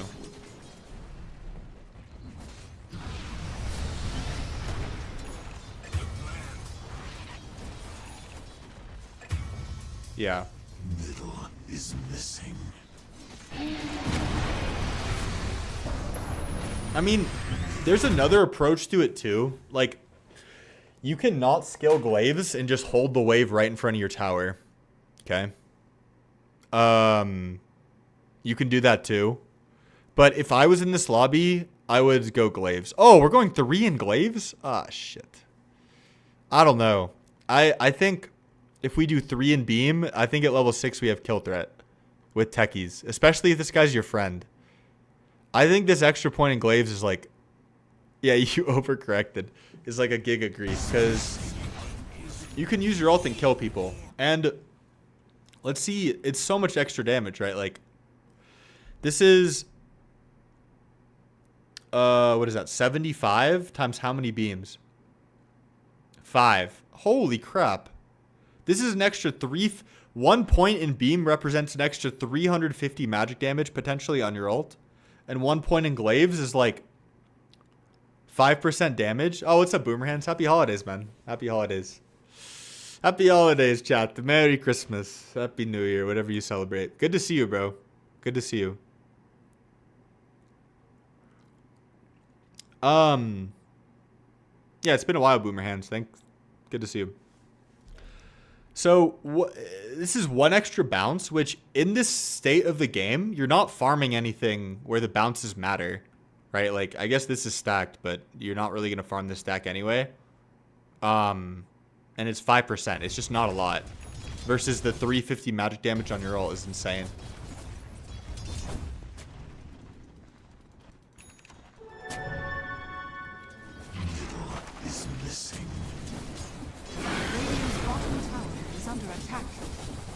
Okay, you have the right idea, it looks like. Yeah, just push this and farm.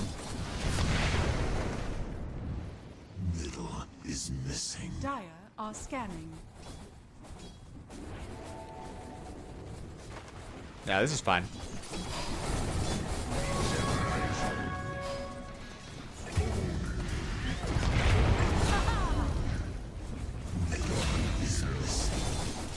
Okay, now we should be free farming, so this looks good. Like, you have all the tools you need to stay in this lane. Middle tower is under attack.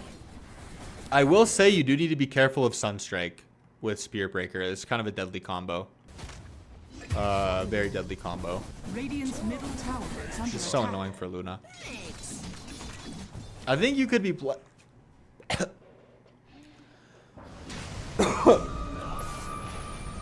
I think you could have been playing a little bit more aggressively. Like here, when your Magnus is like this, I think, like here, this, I think you could have been on this wave. Ah! Never mind, it's sus. I didn't realize this guy's, like, caught up and stuff. Never mind. Scratch that.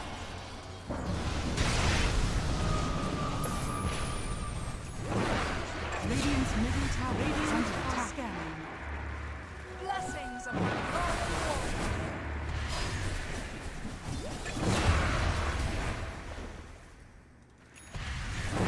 Radiant's Dire's middle tower is under attack. Alright. Okay. I'll just say it. I was trying to think of like a question I could ask you to help you learn. So when you go to jungle like this, you should farm camps closer to the lane because you want to be in a position. Because what happened now is both Skye and Spearbreaker left, right? And you have this information. This is a big deal. You had this information. So you want to be as close to the lane as possible so you can just like instantly capitalize off this information and push 2 waves. Dire's top tower is under attack. Because the dream is always... Oh, now he TP's in front of you because you're slow to get... Yeah, so I mean... You should have gotten like 3 more waves during this. And this is like... Actually a pretty big deal for your 20-minute net worth. That's probably like minus 300 net worth right there. Maybe 200. Even now, I don't like where you're farming. Like the goal is still to farm lane, okay? So I get it. If it's dangerous, you shouldn't show and die. So you were doing a good job of that here, right? Like to be honest, I was impressed. Like I thought the lane was going to be safe, and then I pan to it, and it's like level 6 Spearbreaker with Skywrath who's missing and Sunstrike. Like you're right, you can't walk up, so you should be back here. But you're kind of like being too careful because now that you have the information, this is similar to what we were talking about with Yarrow actually. Like everyone's bottom. Like if you're gonna make a move here, it better be really good because you can just free farm here otherwise. Dire's top tower. Radiant's bottom tower is under attack. Radiant's bottom tower has fallen. I think you left top too early. You're mad the tower's still standing? Maybe. I think what would have been the smoothest is if you took like waves here, because this lane was open for a really long time, right? Like 2 or 3 minutes. If you take the waves here and then you farm this and then you gate bottom. I didn't really like you were like mid for some reason and then you TP'd from like mid to bottom. It just wasn't smooth, right? Luna's all about smoothness. Like when you farm on Luna, like play some jazz or something, man. Like that's how it should feel. Like you need to flow on the map. Do you see how like you're farming this jungle camp, Skye and Spearbreaker TP away, take 2 waves here, take these camps, you know, maybe wrap around like this, maybe take some ancients, flow to the gate, then you hit this tower, then you have all this space to flow with. It's better than like awkwardly going mid, like hitting these 2 inefficient camps back here. Illusion.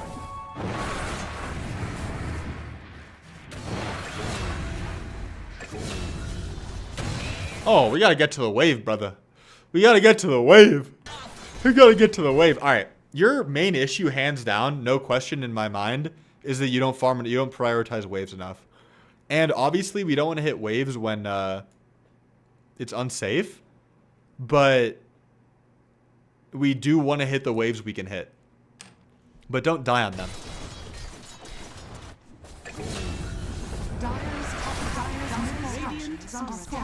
Yeah, exactly. You should go mog you should mog this guy. You should mog him. Oh, is this clock 3? That's fucking annoying, man. That's annoying. But you should still mog him. I would have mogged him. If I was in this lobby, I would have, like, just started mewing and then he would have walked away. Radiant's bottom tower is under attack. And by mewing, I mean walk up to the wave and start hitting it Is under with your attack. glaives.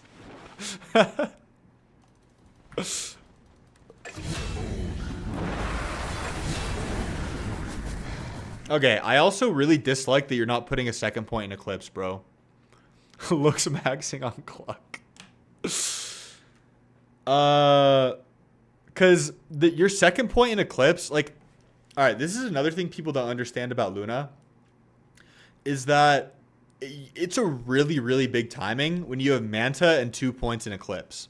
That's a massive timing for your hero. People don't know that. Speed actually told me that, like, years ago. Years ago. It's still stuck with me. I was lower MMR when he told me this.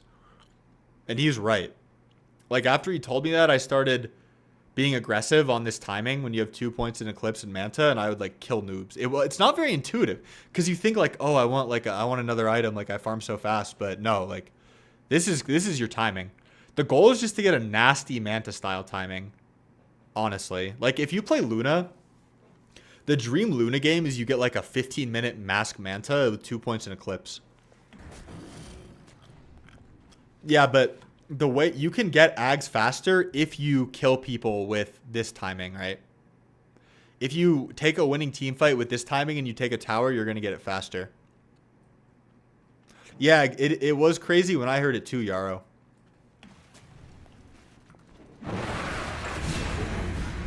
Obviously, don't go, like, suicide on the timing, but you're really underplaying her strength if you don't take advantage of this timing right here.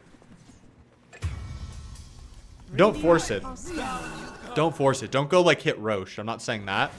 But you're down to show up to a team fight. You're down to clown. Like, this level 2 ult is ridiculous.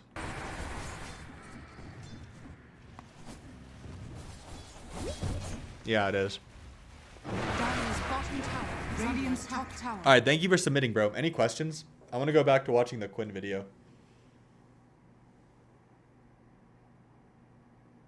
Do you understand what I'm telling you, Krabby, when telling me to push T1s but not throw my life to enemy TPs? Yep.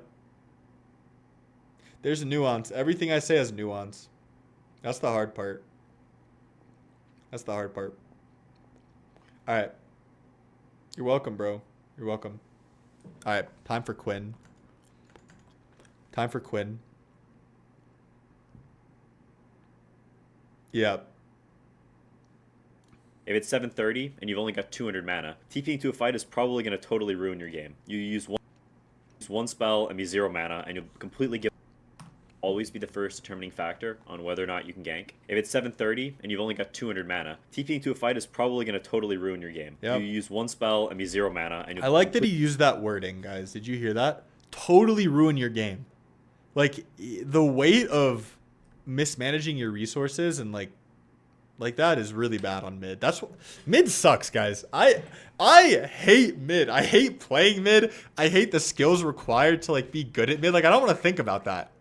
I'm not playing fucking, what's that game where you make spacecrafts and you, like, engineer them and, like, manage the resources of the factory? You guys know what I'm talking about? It was popular, like, years ago. Factorio. I'm not playing Factorio. I'm playing Dota 2. Completely give up on fighting the rune and have to walk the base to heal, putting out a commission for a long time and basically removing a hero from the map. You want to keep the pressure, the moves, and the farm flowing naturally, and that means balancing, managing your resources and farm and ganking in a way that fits the situation and makes sense.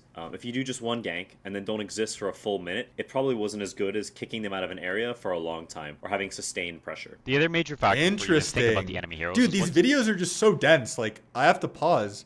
This would be perfect content to upload on YouTube, actually. I just don't know if I want to upload Dota content. Anyway, like, what he just said, that was so insightful. And he just, like, said it so casually. Sustained pressure is better than just, like, one gank and then leaving. It's better to, like, farm an area and take over the area and make it so they can't farm the area. Oh, what's up, J.R. Smith?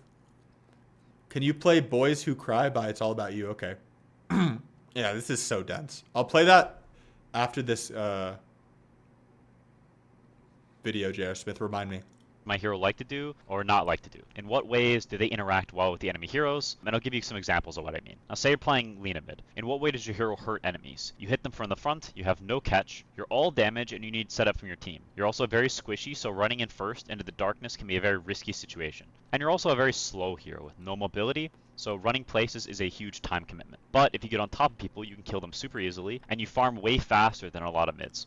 Now, this may seem so simple it's idiotic, but these types of fundamentals are crucial. Yeah, he's even self-aware, guys. This is how based it is. He says it's so simple it sounds idiotic. That's like part of the reason it's insightful. Because it's so simple. But it's like the exact thing. The reason, okay, this is the reason why it's insightful, is because it's the signal within the noise. You guys know what I'm saying? Like, this is the sauce. This is the sauce. Think about what your hero does well and do that. That's the sauce. For understanding ganks. With all that in mind, is it going to be good for you to run places to gank? The answer is probably not. Yeah, like it's so straightforward. Like Lina is slow, so running is a big time commitment. So don't run places. Just don't do it. And that's why she buys bots.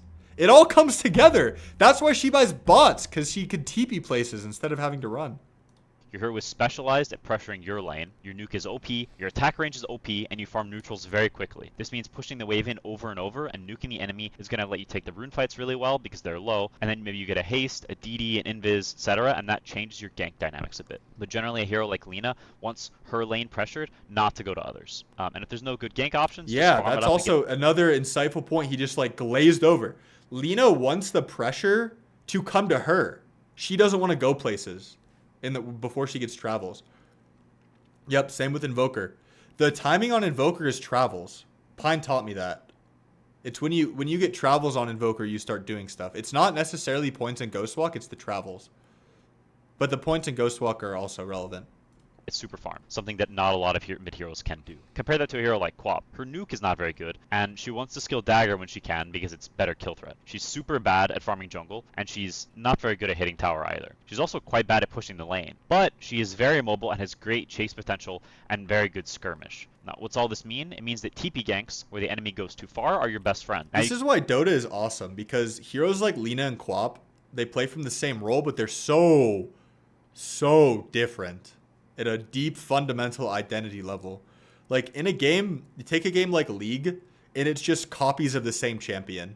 Like all the champions are the same. Obviously there are some differences, but can run them down, get a quick kill, and wasn't back to mid the with blinks very fast. background This clip. gives you levels and gets you involved in the game. And heroes like Quap that don't farm neutrals very efficiently or have strong timings like this want to use that strength as much as possible attacking the heroes that they're good against. Now, pretty much every mid hero wants to fight heroes in some way post 6 minutes. The big question is how. So here's some general things to consider. Holy based, man. Holy based. It just keeps getting better. Dude, this guy is a genius, man. Dude, Quinn could like... Quinn needs to be working on like AI, bro, or like fucking something to progress like the future of America, man. Get this guy like in NASA. Get this guy in NASA, bro. But what did I forgot what he even said. Mid hero wants to fight heroes. Yes, okay. Every mid hero wants to fight heroes around 6 minutes, but how is drastically different. Like, holy shit. I feel like that sentence just covers like hours of nuance. Like I could talk about that idea for an hour and I don't think I would ever say it as precise as Quinn. Holy shit.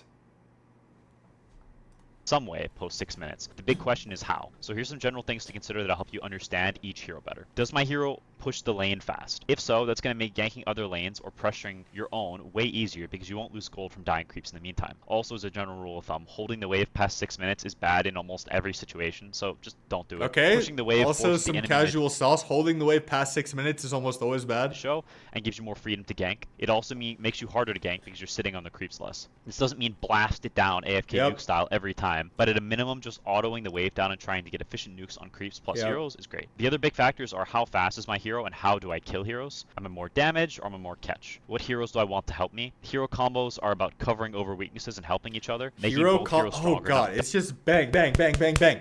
Hero combos are about covering over weaknesses and helping each other. Jesus. Doubling down. This is perfect. And look at the clip. It's fucking Lina and Tusk. This is the perfect combo. Because Tusk gets on top of them and like bodies for the Lina. On one trait. A hero like Lina wants melee bros on her team to lock people down, not a Rubik who has massive overlaps with Lina. It doesn't help her at all. The last thing to understand before you start ganking is there are two types of ganks. Wait, you mean when you're stomping mid?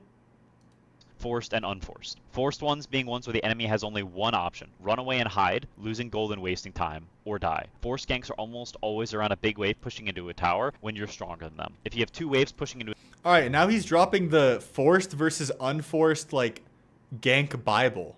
side lane and you time your gank with that wave, not only will you kill them if they stay, but if they leave, they'll miss all the creeps and maybe even lose the tower. This will force TPs potentially, which you can then kite and make the situation even worse for them. Similarly on Wisdom Runes, they have to fight it, or they lose a massive amount of XP, giving you a great spot to abuse your strength if you are strong in them. Unforced ganks are ones where you're seizing a mistake from the enemy and killing them when they're out of position, but they have the potential to dodge it, and now you're the one wasting time and sad, because there's no gold loss risk if they just wait a little bit. Yeah, I missed that point, bro. If he's talking about kiting TPs, like, this video is so dense. This, guys, again, I'll tell you, if I was still, like, actively playing Dota, I would watch this video. I would watch Quinn videos, like, every morning and every night. I'd watch them over and over again. For you to show This is the Bible. It's the Bible. That typically looks like running to a side lane when the wave is not pushing in. If they have a ward on you, they can just back up, and you waste quite a bit of time, and they lose almost nothing. TPing to side lanes can also fit even if you don't play mid, right? Like, the way he thinks about the game, it helps me think about how to play carry. Isn't it better to gank when the lane isn't pushed? See, it can be, but also you don't know where they are. Like, pushing the creeps in also gives you vision of the enemy.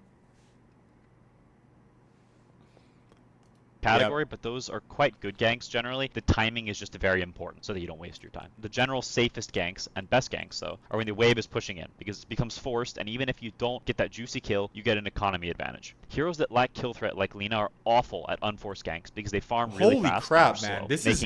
Bro, he could be teaching a whole ass class. Because now there's this concept of forced and unforced ganks, and he's, like, building on it. Like, now he's talking about how Lina is bad at unforced ganks. Like, what? Bro, like, study up, chat. Study up. Expensive economically and also very easy to dodge, but they can still be pretty good at forced ones. If you've got a double wave in your offlane and you shove your wave in and walk there, suddenly the tower's dead. Maybe some heroes too, and you can TP back mid. This makes so much sense. After that's been considered, the biggest thing to think about is how do I interact with the heroes in the enemy team, but especially the cores. If you're Storm and they have Weaver, you are not killing him alone in practically any context. So you either need a Skye or a Lion with you to change the dynamic, or screw it, you are not going there. Yeah. Compared to if they have You a need to Viper think in the about offlane, that. you kill him very easily, and he'll also have a tendency to push up very far in the lane because he's ranged here and wants to own his lane. He's slow and blobby, and Storm can run him down very easily and chase him down. Assessing these types of dynamics will be the biggest factor on if/where you gank. But you shouldn't forget about the hero in your lane. Maybe your Queen against Monkey King and you're winning the lane. Keeping that pressure up and not giving him breathing room for free is also very strong. Pushing the wave in over and over, hitting his tower and spamming him, while also getting runes is a great option that shouldn't be overlooked. Which brings us to the often harder choice, that is, where do I gank? At this point, you've already thought about, okay, they have Weaver or something, I can't gank him, but I can keep pressuring this guy mid, or I can gank the offlaner. What? Oh, I don't have YouTube Premium on this account. But he breaks out the replays. Holy based. Oh, wait, am I really getting 2 minutes of ads? I'm getting 2 minutes of fucking ads? Alright, we're switching accounts. Hold on, I don't know. We're switching accounts.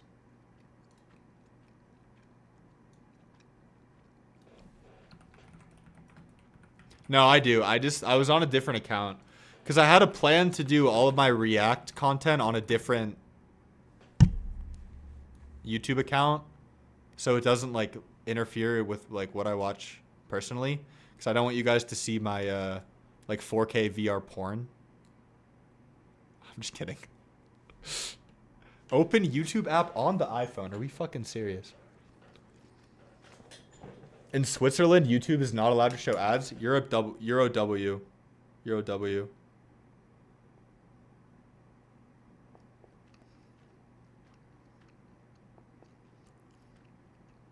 Okay, YouTube app. I'm just kidding. Dude, I totally believed you. I mean, I don't know. I'm just an American. I'm just an American. All right, I opened the YouTube app on my phone and I don't have the code. We're cooked.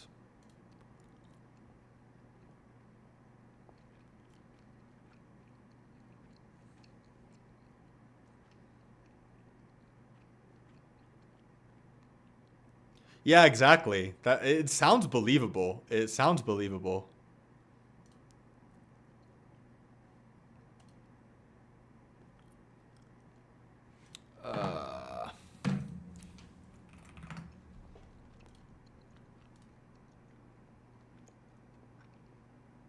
Oh, is that why? Really? You could skip? Did I have a button to skip the ad? I don't think I did.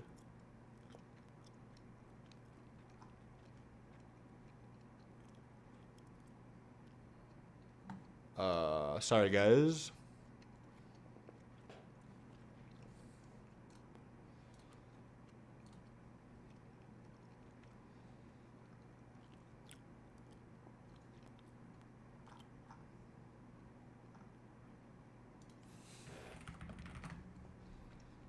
Okay. Everybody has this idea. I'm more damage, or I'm more. I was gonna make a potential to really dodge good it, it's point just about very this video. The but biggest I thing to forgot think what it about was. is economy advantage. Heroes that lack kill threat like Lina are awful at unforced ganks because they farm. A recurring extra fee into the future? I'm lost on what? Alright, we're back.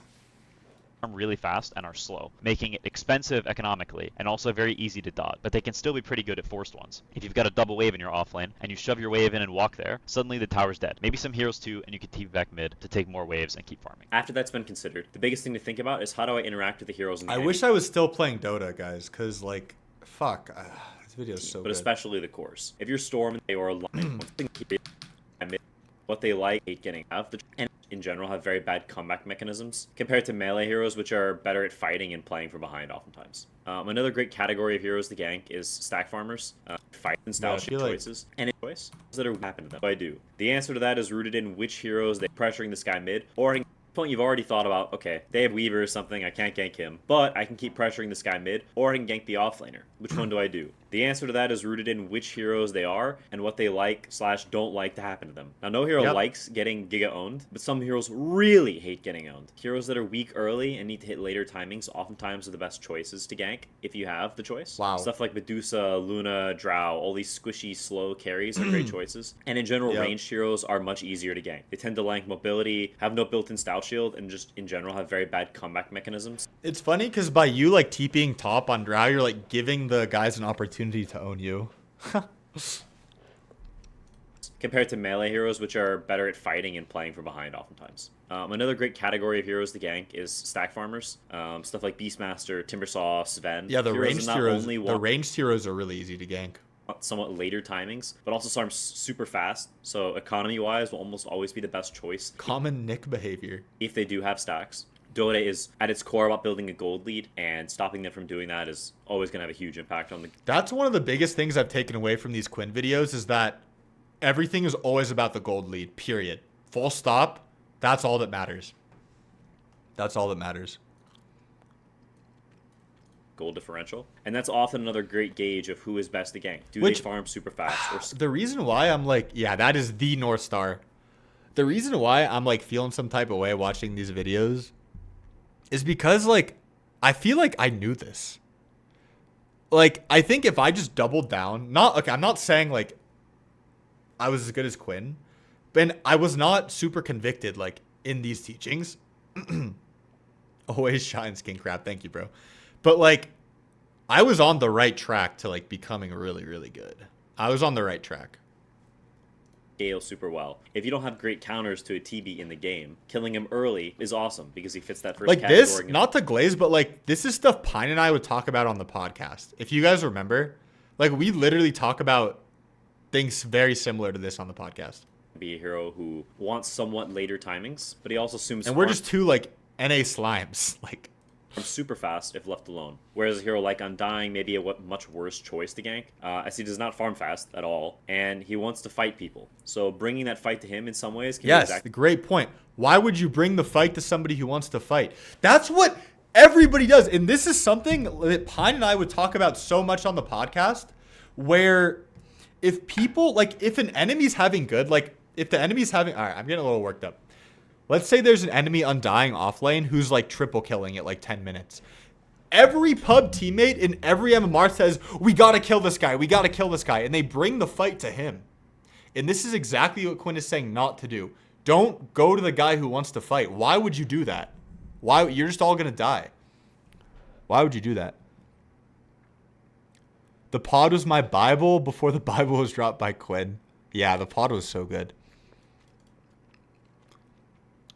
BSJ, yeah, BSJ is kind of too Reddit.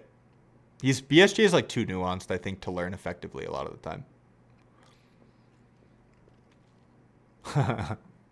Exactly what he wants. Not to mention he's going to instantly respawn even if you do kill him. And one final category of hero that can be great to gank in lane is lane dominators. They're smacking your guy around. Yeah. Stuff like Enigma, Razor, Viper. One death on these heroes can totally ruin their game. One death gives so much relief on the lane dominators. And salvage your laner's game. So it can be quite powerful, a great choice. A question a lot of people have about making moves is how do I incorporate it into my gameplay when I'm behind or I'm weaker than the enemy mid? And the answer to that, in some ways, is not different from when you're ahead. You have to consider how your hero in its current state interacts with the enemy cores. I heard that from Seb, too.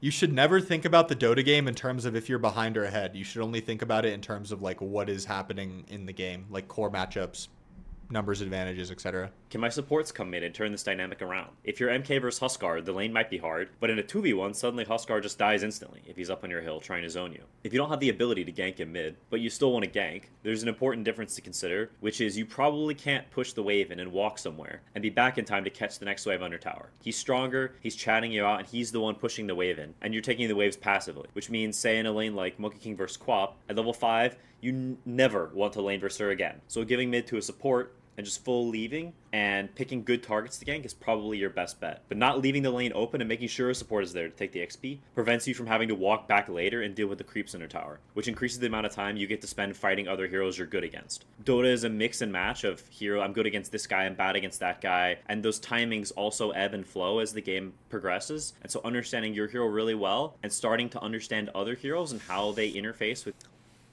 He says it perfectly. Those timings ebb and flow as the game progresses. They do. Your hero is the absolute floor. Quinn is like, you know, I think somebody could like spin this series into like what makes Dota beautiful, because we all know, like, we're all big Dota glazers and we all know it's different than so many other games. And I feel like watching these Quinn videos just makes me love Dota so much more. Not more, but it like reignites my love for Dota, because he like articulates how deep it is and what makes it so deep in probably the best way that I've ever seen.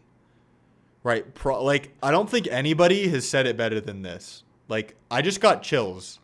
I don't think anybody, maybe me and Pine got close on the podcast. I'm just kidding. I don't think we did. I think we were like kind of close, but I don't think anybody's ever said it like this. Even like Seb, like, they don't explain it like this, man. Like, this is special. This is special.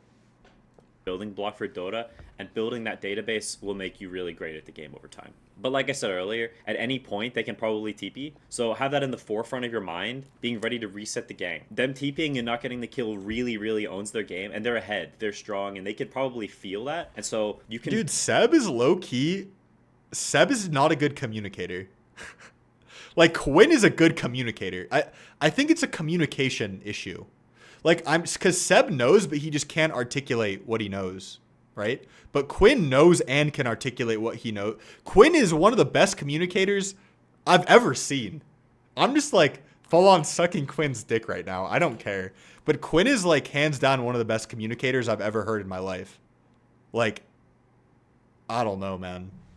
I don't know. Very easily abuse this when you're playing from behind. Do you guys see what I'm like when I say Seb's not a good communicator? I don't think he's a bad communicator. I just don't think he's an exceptional communicator. And when I don't mean like in game. I don't mean in game. What I mean is like his ability to articulate his thoughts. Right? Like, for example, I think I'm a pretty good communicator. Like, if I'm feeling something, I'm pretty good at like telling you what I feel and why I feel it. Quinn's a better communicator than me for sure. Yeah, Grubby's a good communicator. Grubby is a very good communicator. That skill, communication, I don't want to call it that because that makes it sound like I'm talking about like the college major communications, which is like maybe low-key a scam. But I'll just say being a good communicator like has so many it's just it compounds your life to something good. It has really good compounding effects on your life. Yeah, Pine's a really good communicator too. Pine is probably a better communicator than me. For now. I'm on the quest. I read a lot, and I also like I practice a lot, right? I stream and I make content, and it's a skill. It's a skill. Toy with the enemy and play on this line and know that they want to kill you, and baiting them around will massively impact their economy. Now I'm going to show you some clips. Seb's way of explaining Dota is like a chef describing how to cook a fancy dish. Straight a lot of stuff I've just gone over. Like an intuitive chef. Mid one has a lot of options. Yeah. About who to gank. He's just gotten a haste rune, and he's looking to fight. He can tell his Huskar to push in top wave and gank the Doom, play for Wisdom Rune, and take control of this area. This is my personal favorite. He can push mid in with his double sups and attack the mid tower. Yeah, some people are exceptional. And threaten there. Also, my friend who I caught up with, who I haven't seen for a year, is like an exceptional communicator. Quinn is. I mean, Quinn is one of the best I've ever seen. Like, chat, can we think of any better communicators than Quinn? Period. In life, like content creators, anybody, you know? Like, I actually think he might be the best. I think he might be the best. I'm like full on in Quinn Glaze mode. a great option. Or he can TP bot and kill the Ursa. Also not a bad option. I mean, who else is a good communicator? Like Oprah? Obama? I don't know, Bjorn. I don't know. Because when Quinn, like, he, like, talks about things on stream and stuff, I think it's the same. But you're right. It does matter what you're talking about. What's up, John Hoffman? How's it going, bro? We're watching Ganking 101 by Quinn. Charlie Kirk? Yeah, Charlie Kirk's a good communicator, but I don't know if he's better than Quinn. Maybe if Charlie Kirk's like in his element, he like reaches Quinn levels. Situations like these, any of his choices is dope, even if some may be better than the others. And the important part academic is circles? considering can people TP respond. Yeah, I can see that. And kill. Maybe it is correlated. Maybe it is correlated with what you're talking about. I mean, well, okay. No, actually, they're independent skills. If you understand something deeply and you're a great communicator, then it's like giga levels of sauce, right? Like you perceive them to be really high. But being able to communicate is a separate skill.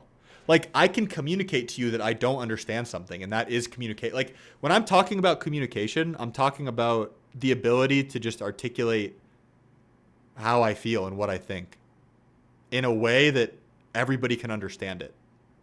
That's it. Asmongold? Maybe. I haven't watched a lot of that guy. That guy... All right. Here's something I've been thinking about over the break, guys. I feel like in gaming, Asmongold is like the pinnacle of this. So is Moist Critical, right? Who I like Moist Critical's content. But so many people in this like gaming sphere are super negative. They like to complain. Like Asmongold, I always see, maybe he's not like this, but I always see clips of him like complaining about something super negative. Moist Critical makes a living off of like complaining. Which again, his content's good. Like I'm not bashing on that. But I've just noticed so many gamers are negative. And I've also noticed when I express positivity in a gaming space, there's pushback. There's pushback. Yes, maybe it is because that's what people want to watch. So maybe part of it is that these people are putting on like a little bit of a character because they know that's what gets engagement. But I think it's both. I think it's both. Me or turn it around. In this case, it's no. He has haste, and so there's zero chance he dies in any context. And Ursa definitely will die. He's way too far in the lane.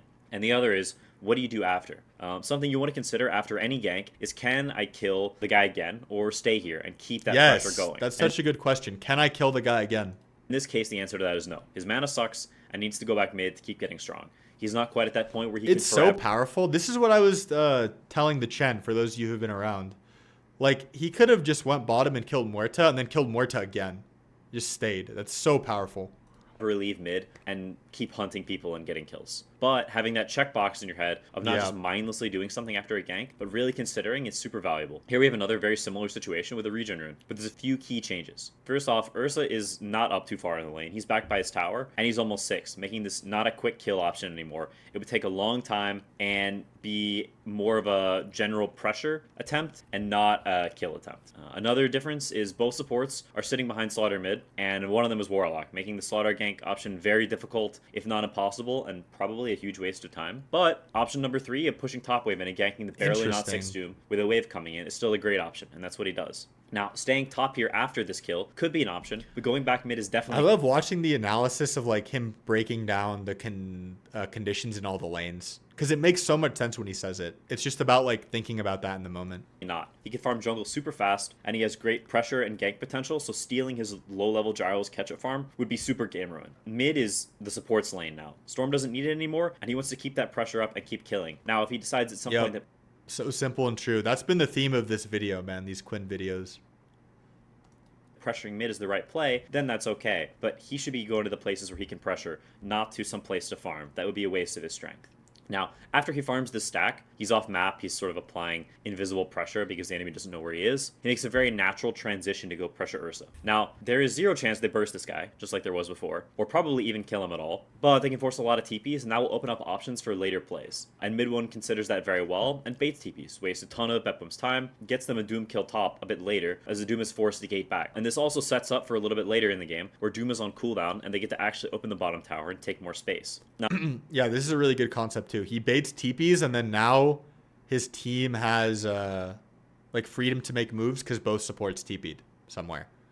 And yeah, he didn't all these clips overcommit. He's illustrate out. very well gauging your the TPs. options and keeping the flow going between farming and when it makes sense, compared to keeping that pressure up and giving your support some love when that's the correct choice. Deciding between these things is one of the biggest aspects of mid and getting a better feel for it, and slowly, like I said before, getting to understand the heroes better. Dota's all about decision making, guys. Do you notice that? Quinn is only talking about decision making in both of his videos. He never talks about like spellcasting, which it's still very relevant. Don't get me wrong. It's still very relevant, but this is like the meat of Dota. Like, it's a strategy game. And get these things more intuitively as opposed to having to think about it consciously is a massive part of it. But there's one more thing I want to show, and that's the times when it's correct to stick around. Exactly. League is more like a fighting game. For the first gang. Here Malorine gets his defusal, and he's primed and ready to fight. He's super strong, and once again, he's reached that state. If he's sitting around just hitting creeps, it's a waste of his strength. He's not using his full potential. And so he goes to base, he heals his resources, and he TP's bot to fight, giving mid to his low-level bounty hunter who needs a catch-up. They get a couple of great kills, but you can see he thinks twice about running back mid. He's like, maybe I shouldn't. And he sticks around, and they get a couple more kills. They pressure this tower as Radiant tries to defend the tower. They get a couple more kills, and they go in and out, and he really plays the sequence very well, and has a really nice balance and a nice dance of not giving Radiant these comeback kills they want, and giving his bounty hunter a great game in the process. Now, all this may seem like a lot, but slowly building that mental database of how well does this hero kill that hero? Can I kick them out? How do we That's what it's about. Like, it's a slow build, guys. Slowly building that mental database. He articulated that well too. And spending your time more efficiently, doing things with intentionality against heroes that you actually interact with, will bit by bit make you a much better Dota player. If you had questions about any of this or aspects you wanted me to go into further... Oh, what's he going to say now? Oh, he's just going to say comment. Please let me know down below. And thanks for watching. Wow. I don't know what to say, chat. I don't know what to say. That was like... I need to like decompress after that. That was so dank. I feel like this is not content to passively consume. Like, if you just put this on over dinner and like let it flow, like, you're not going to learn. You need to be intentional about how you approach this. For sure. That's crazy. Let's see the comments. I feel like people don't get like how dank this is. The most qualified mid laner to create a mid guide. Okay, I love them. Yeah, this is one of the most amazing. I mean, this is probably the most. It's probably the most. By far. By far.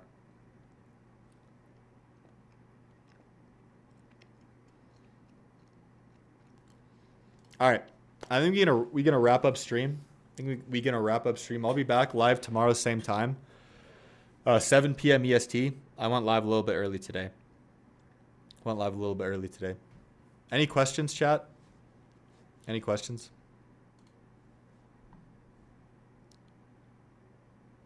It was nice seeing you. I'll be gone a couple days working on IRL stuff. Awesome. Good luck, man, with the IRL stuff. Yeah, good catching up. How often is this stream? Every day at 7 p.m. EST for like 2 hours. Sometimes I don't do Dota. I'm going to try to do what... This was like my warm-up. I wanted to warm up by reacting to Dota content.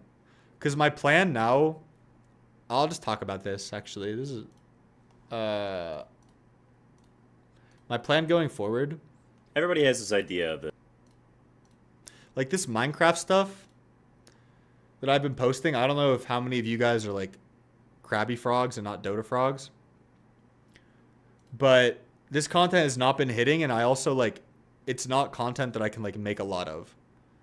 So my idea is just to basically like become this guy. You guys know this guy?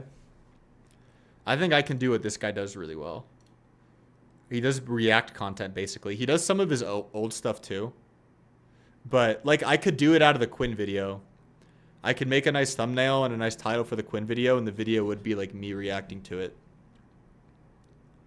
So I'm going to start doing this like react content on stream. Yeah, they are. I talk about like, I don't know, self-improvement, if you want to call it that. With Minecraft gameplay in the background. I tried a Skyrim one.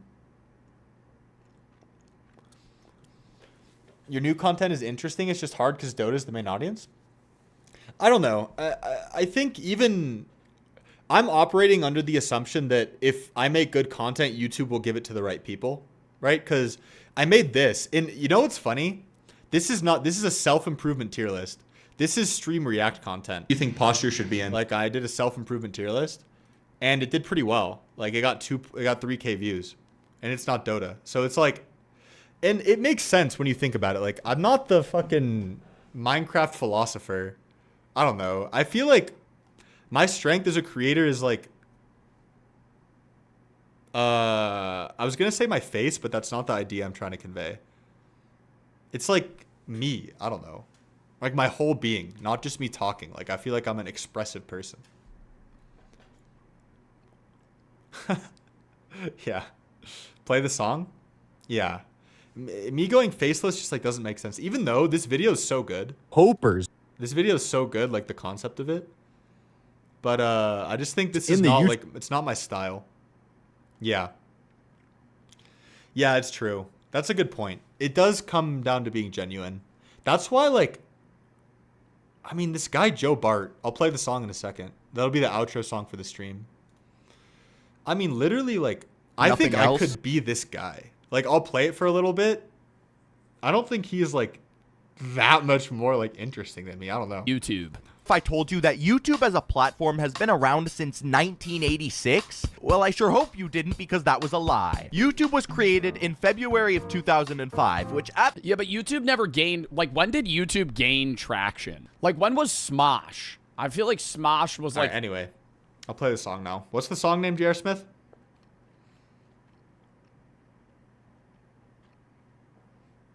This I'm really excited for. I'm really bullish on myself making this kind of content, because the signs are there. The signs are there. Like I made the self-improvement tier list and it did well, and then I made like the Minecraft videos and none of them did well.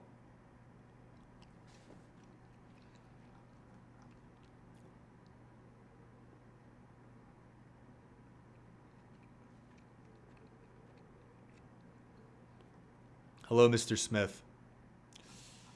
What's the song name?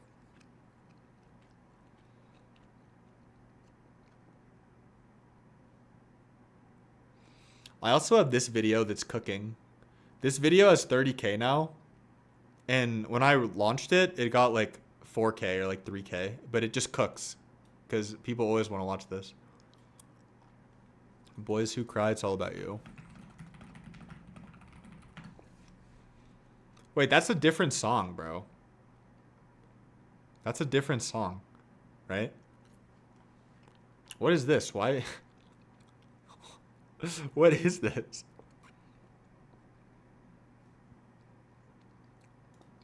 Boys Who Cry. It's all about you. It's all about you, girl.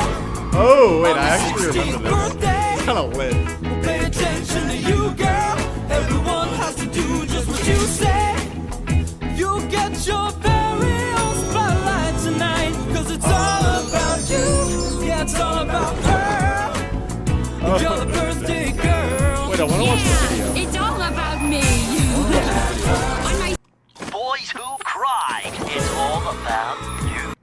Hit it, boys! It's all about you, girl. On your 16th birthday. Pay attention to you, girl. Everyone has to do just what you say. You get your very own spotlight tonight. Cause it's all about you. Yeah, it's all about her. Oi, how much is all this costing me? Nice. Alright, now we watching Fallen Kingdom. Damn, that played fast. That was like 2 seconds and we're already in the next video.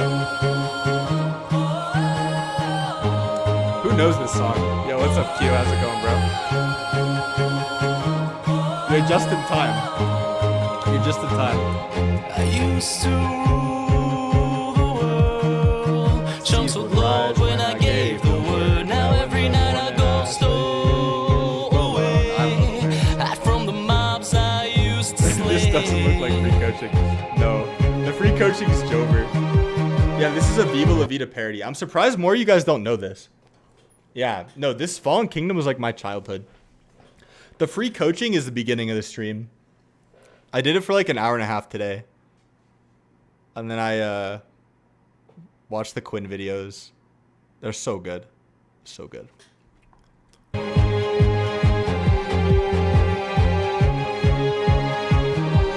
Maybe we'll do karaoke stream.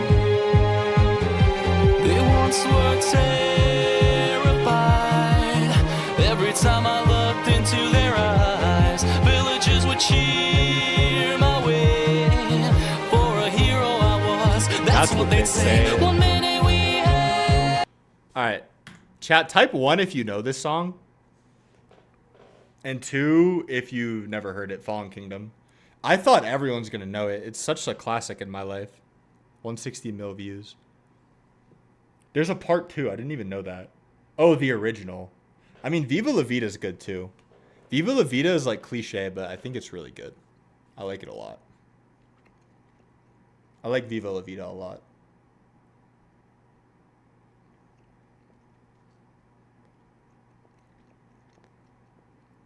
All right. This will be outro song for this stream.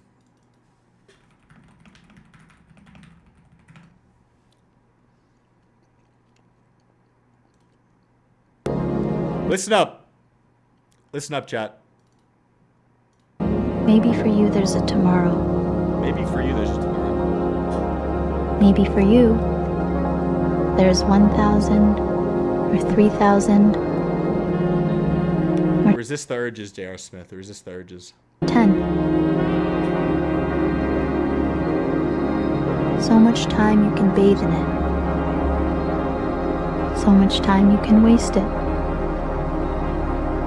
So much time you can bathe in it. Every time I hear that line, man. But for some of us, there's only today. And what you do today matters. In the moment, and maybe into infinity. What you do today matters, chat. What you do today matters. All right. Any last questions or comments, guys? I'll be live again tomorrow at 7 p.m. EST. I'm glad that motivated you to work out.